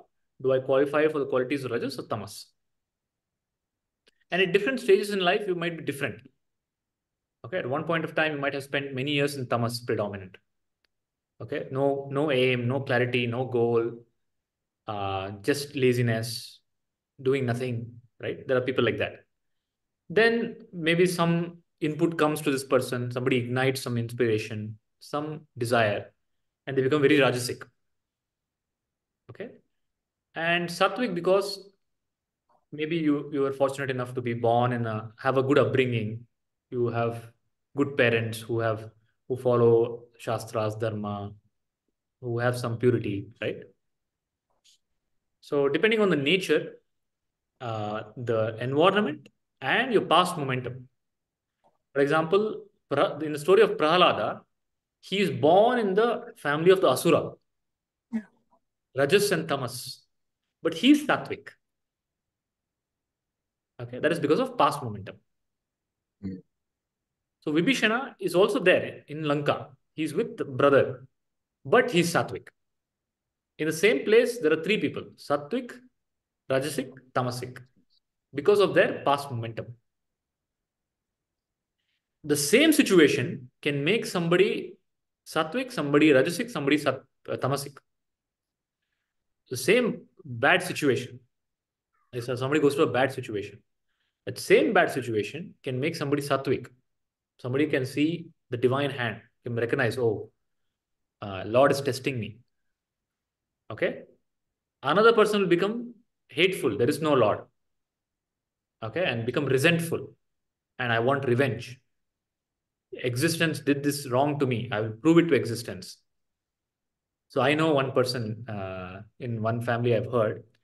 This person at a very young age was humiliated by the extended family that this person is useless. Okay. That person dedicated their entire life to prove to everybody else, all the relatives, that I'm worthwhile, and made a lot of money. Okay. And started showing off. Any event that this person do is very lavish and showing off, because there's a deep feeling of hurt inside. The trauma. To cover that, the tamasic person has become rajasic. But the rajas doesn't solve the problem. That hurt doesn't go away. Okay? That hurt, from rajas, you have to move to sattva. And from sattva is more purity. And if you are fortunate enough to get a guru, the guru pushes from sattva to beyond sattva, which is gunatita. So at different stages, people go through different gunas, but please understand, this bondage of gunas, guna, sattva, rajas, tamas, is for lifetimes together. Lifetimes. People can get stuck million lifetimes in sattva itself. Okay, just sattva, because mukti is beyond sattva. People get stuck at sattva, which is being chasing knowledge and probably doing some good punya karma. That brings more and more punya. Okay, but the punya gets exhausted. It's like bank balance. You won lottery, but you exhaust that. When you exhaust it, you start all over again. You understand? So that's why the Shastra tell, the Gnanis tell, the Gurus tell, all three are shackles. Even Sattva is a shackle. Only Gnana takes you out of the shackle. And Gnana is not Sattva. Gnana is beyond Sattva. It is discrimination. It is Viveka. So Guna is Sattva, Rajas, Tamas. Viveka is fire. It is of a different quality altogether. You understand? Does that answer the question, Silpa? Yes, Guruji, thank you. Pramod, you had a question? Yeah, it was just like I was discussing with Pramod about, my in-laws, like no onion, no garlic policy, and on these festival days, satvika ahara, intervening in sattva and all those things. So until today's class, our knowledge about, our knowledge was only limited to satvika ahara, brings down to sattva gunas, and rajas and all, like with respect to food, the categorization was existing. But we always had this mind, after attending your classes, we always had this mind, there's something beyond that. it should not make any sense, because it all has to do with our the mindset, or the shravana manana, like whatever you used to say. So now it got clarified, but still, just psychological qualities. Yeah. And definitely in the later chapters of the Gita, Krishna does talk about sattvic ahara also. Okay. It is for somebody who's not come to that level where they have got probably guidance.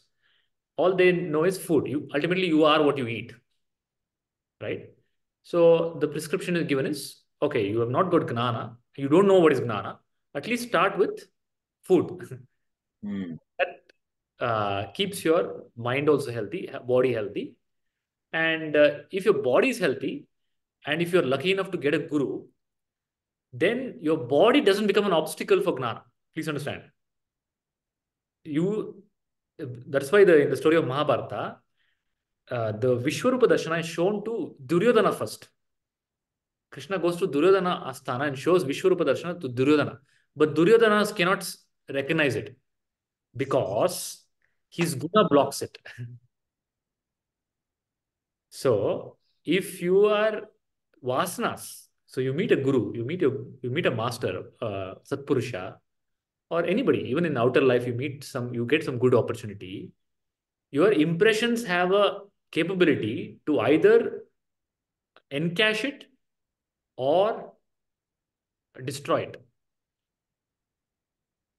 Either appreciate it or reject it, depending on your vasana. So you met your guru, okay? You're sitting in front of the guru, but your body is tamasic because it's tamasic food. The guru is teaching and you're sleeping. Not your fault. The body is in tamas because of the tamasic food that it is eaten. You understand? That's why the earlier days, the prescription was given chitta shuddhi, yoga, asana, pranayama, pratyahara, dharana, dhyana, so that you prepare the body. And when the guru is teaching, your body is not a hindrance. Your ignorance can be a hindrance. Body should never be a hindrance. Okay, guru is teaching and you have some pain. And all your attention is on the pain. Understand? Guru is teaching something and you're sleepy or you're hungry, you're thinking about food. So those are just preparatory practices so that your body doesn't become a hindrance to gnana. Then you understand gunas are psychological components of an individual. But they are only objective components. They are not subjective components. Subjectively, there are no components. There is only consciousness. Only the object is made up of components, parts. The subject is whole. There are no parts in that. It is full, purna. Okay? When you identify with the object, that's why you feel incomplete because you identify with the part, with a component. And that's why you always have a craving. I want to become the whole. But the part can never become the whole. The only solution is you have to drop identification with the part. And that identification is happening because of buddhi. The buddhi right now is identifying with the part, with the component, not the consciousness. Okay? Any other questions? Just one question. In the context of Ramayana, they tell that Ravana is actually greatest disciple of Shiva. So he does meditation and everything, and he will get all the blessings from him. So in that context, even he has got Sattva along with Rajas. The bhakti is of three types: sattvic, rajasic, tamasic. Okay. Ravana is said to have rajasika bhakti. The bhakti is of three types. What bhakti he has, Ravana has? Ravana's bhakti is, the statement is, मुझसा बड़ा भक्त मुझसा बड़ा योद्धा त्रिभुवन में कोई ना दूजा है अपने सिर को काट काट के शंकर को मैंने पूजा है. So who is great in this? Shankar और मी? अपने सिर को काट काट शंकर को मैंने पूजा है. So rajasic bhakti is I am worshipping God. I am the greatest. That's called rajasic. That is also bhakti. But that is rajasic bhakti. I am greater than God. I can please God. I can capture God. I can do something. I can shake Kailasa and I can strong arm God. That is the attitude of the rajasic bhakti. Sattvic bhakti is more surrender oriented. I am not. So sattvic bhakti is Hanuman. Okay. There's an old Kannada movie. I forgot the name of the movie. In that movie, there is one dacoit. He falls in love with a girl. And the girl, he wants to get rid of this guy. And he's a dacoit. You can't do anything. He is strong. He has the army.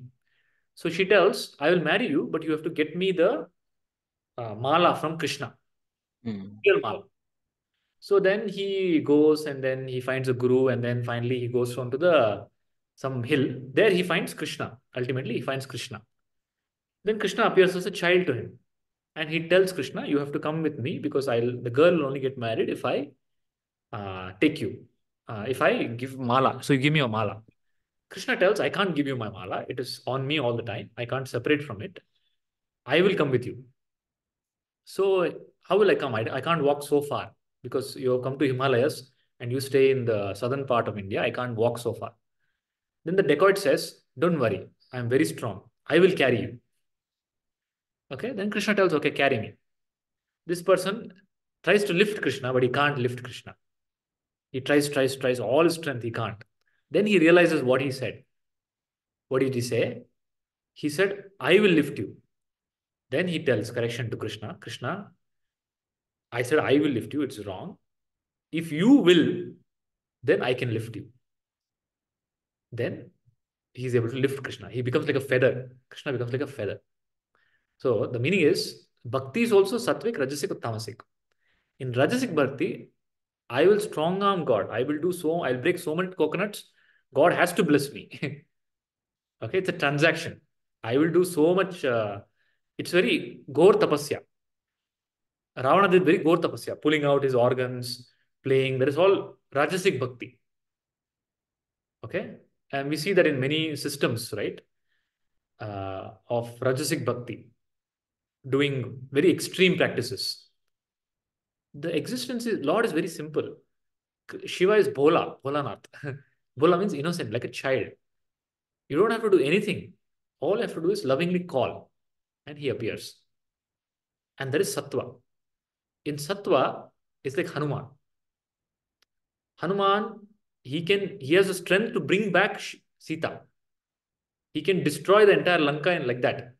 He can kill Ravana and he can just, in a blink of an eye, he can bring back Sita, but he doesn't do that. Sattvic Bhakti. It is because my Bhagwan, Rama has to do it. I'm only instrumental. Okay, whatever I do is glory to Rama. But Ravana is, I am the greatest Bhakta. So Bhakti is also Sattvic, Rajasic, Tamasic. Tamasic Bhakti is all very corrupted practices, very corrupted practices. In the name of Bhakti, in the name of union with Paramatma, people get into unnecessary practices. That definitely brings result. All Bhakti brings result, okay? Phala it brings. Bhakti brings Phala. But it's still a bondage. It doesn't liberate. That is why I am breaking my head. Vedanta, Jnana. Any other doubt? Thank you. Radhika, is it clear? Yes, Guruji. Yeah, trying to assimilate. So Sattva, Rajas, Tamas is clear? Yes, Guruji. Yeah. Madhurya, your first class, is it too heavy? No, got it. So this is the Gita Gnana Yajna going on. We're taking up each chapter. We're not going shloka by shloka. I'm just going through like a overview of the chapter and giving the highlights from the chapter. This we started a couple of months ago. In parallel, we have a Atma Darshana sessions going on, which is direct path. Okay, where we go into the teaching of inquiring who am I. Here, there's a reference used of Bhagavad Gita. Praveen, you have a question? Yes, Guruji. I wanted to know how I think there are these three gunas going in circles sometimes with me. How do I go from when I recognize, hey, this is tamasika, this is rajasika. How do I go to the sattvic? And then you mentioned a lot about sattvic to consciousness. Many all this has been about that, how to liberate. But how do people like me should go from which is the most common confusion which keeps happening. I'm in this tamasika. I have to go to rajasika, and I have to go to sattvic. How do I control this? Take out the body out of the equation. Okay, so there are two pathways. It is called, one approach is bottom-up approach. Another approach is top-down approach. Okay, one approach is called path of effort. Other path, top-down, is called path of surrender or gnana. Okay, the two paths, and that one path is called the path of the kitten and the path of monkey. So the kitten, the monkey, the mother monkey is jumping from one tree to another tree. And the child monkey, what it does, have you seen? It grabs on to the mother. Okay, the onus is on the child to hold on to the mother. And it doesn't know where the mother takes. Jumps from one tree to another tree. If the mother falls, this also falls. Okay, when you're holding on to an unconscious force, you don't know. Wherever the unconscious force takes, you go there. Correct. Okay, so that is the one path. Or now that right now you're holding on to unconscious force, and wherever the unconscious force goes, you have no choice. You will go there.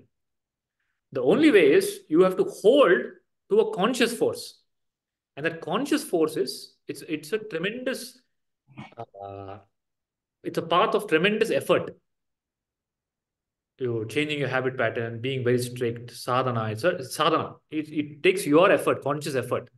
Without that, it won't happen. It's a intervening with your conscious mind to override the subconscious impression. Okay, that is the bottom-up approach, and that many people do. The solution there is people join, like, simple example. You have a habit pattern of sedentary lifestyle. Let's say tamasic lifestyle, sedentary lifestyle.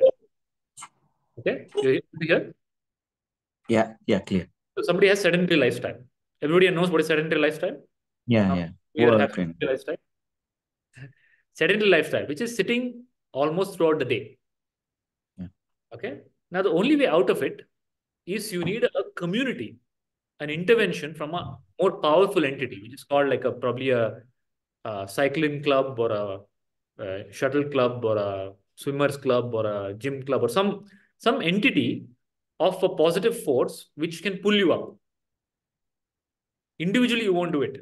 Individually, if you tell I will change, tomorrow you will sleep more.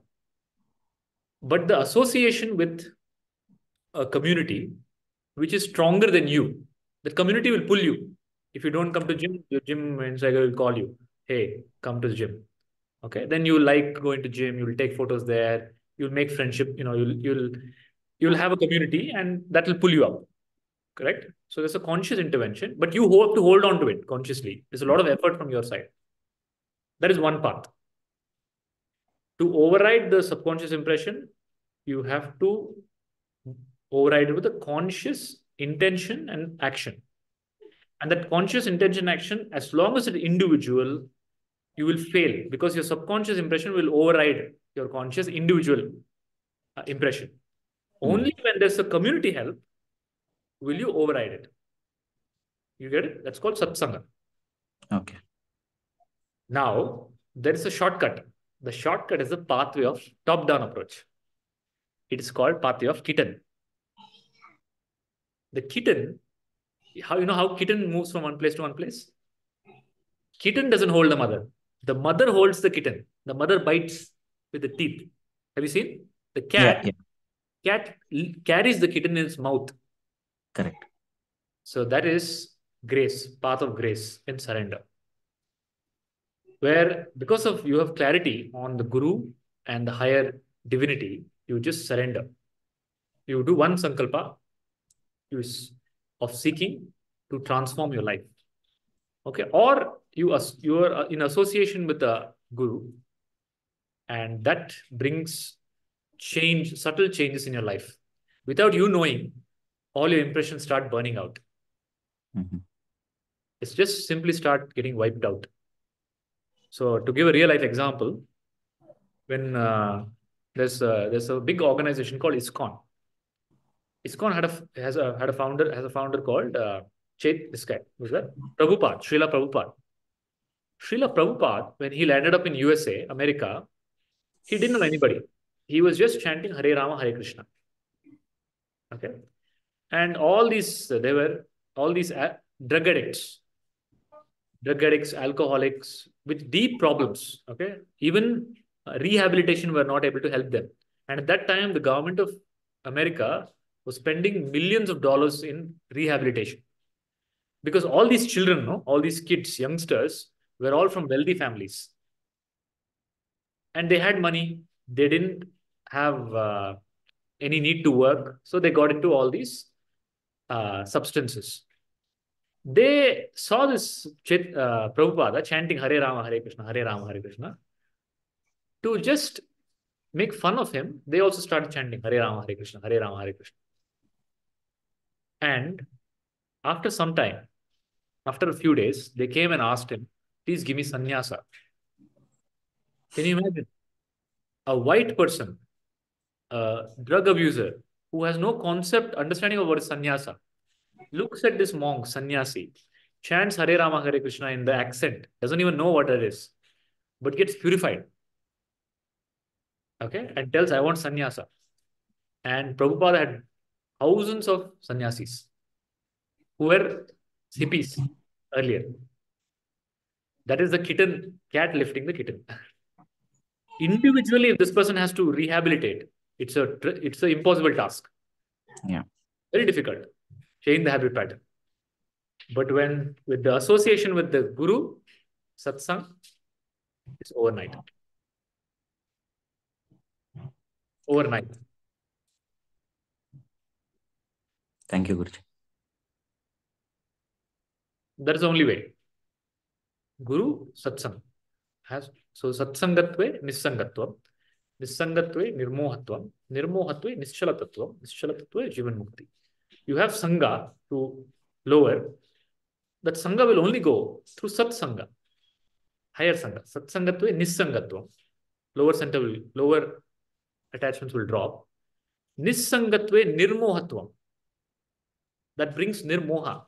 Your mind starts detaching from craving for objects. Nirmohatve, nischala tattvam. Nischala means now mind doesn't move. Chala means movement. The mind only knows movement. It doesn't know nischala. Nischala only knows when it's sleeping or in deep entertainment or in substance. A natural nischala will happen. Silence of the mind. And that silence of the mind is only jivan mukti.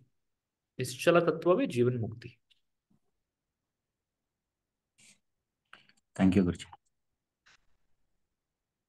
Also, another part to your question is, not all impressions need to go out. You have many impressions, no? You have many. You have sattva, rajas, tamas. The gunas are playing. Not everything needs to be wiped out, cleaned out.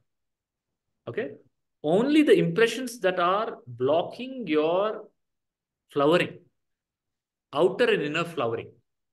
So there are some impressions, for example, that are blocking your outer flowering in your career, in your relationships, in your health. Okay, there are some impressions. They're deep-rooted impression, which is making you eat unhealthy food, live unhealthy lifestyle. Okay, you don't need to erase impression of food only. You only need to erase impression of wrong food. Okay, in the same way, you only need to erase the impression of that which is blocking your flowering.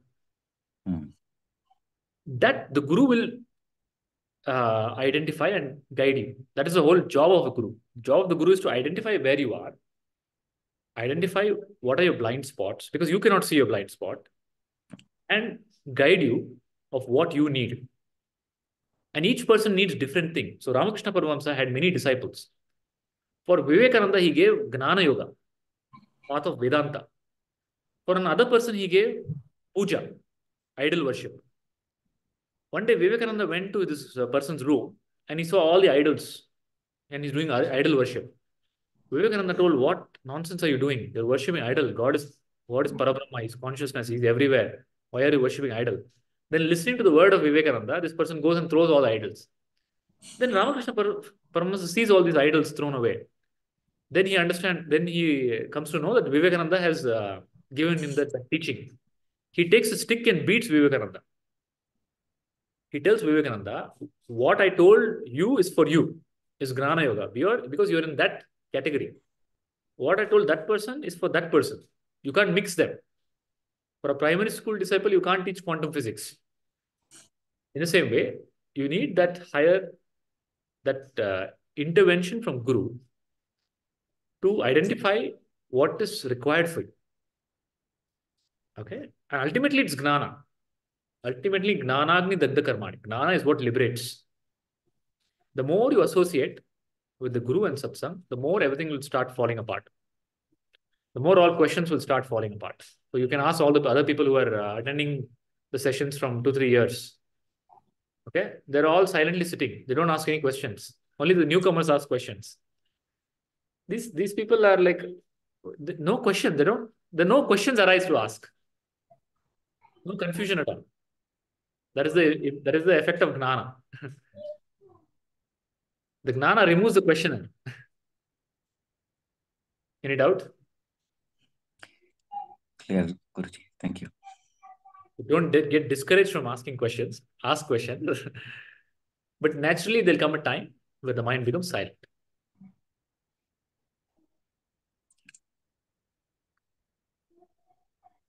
Okay, shall we close for the day? Thank you, sir. Thank you. Asatoma Satgamaya Tamasoma Jyotirgamaya Mrityorma Amritam Gamaya. Om Shanti Shanti Shanti. Loka Samasta Sukhino Bhavantu. Loka Samasta Sukhino Bhavantu. Harihi Om. Shri Gurubhyo Namaha. Harihi Om. My pranams to all. I'll see you all next week in chapter number 15, Purushottama Yoga, and we'll continue Gita Gnana Yajna. Hari Om. Hari Om, Guruji. Hari Om. Hari Om Guruji.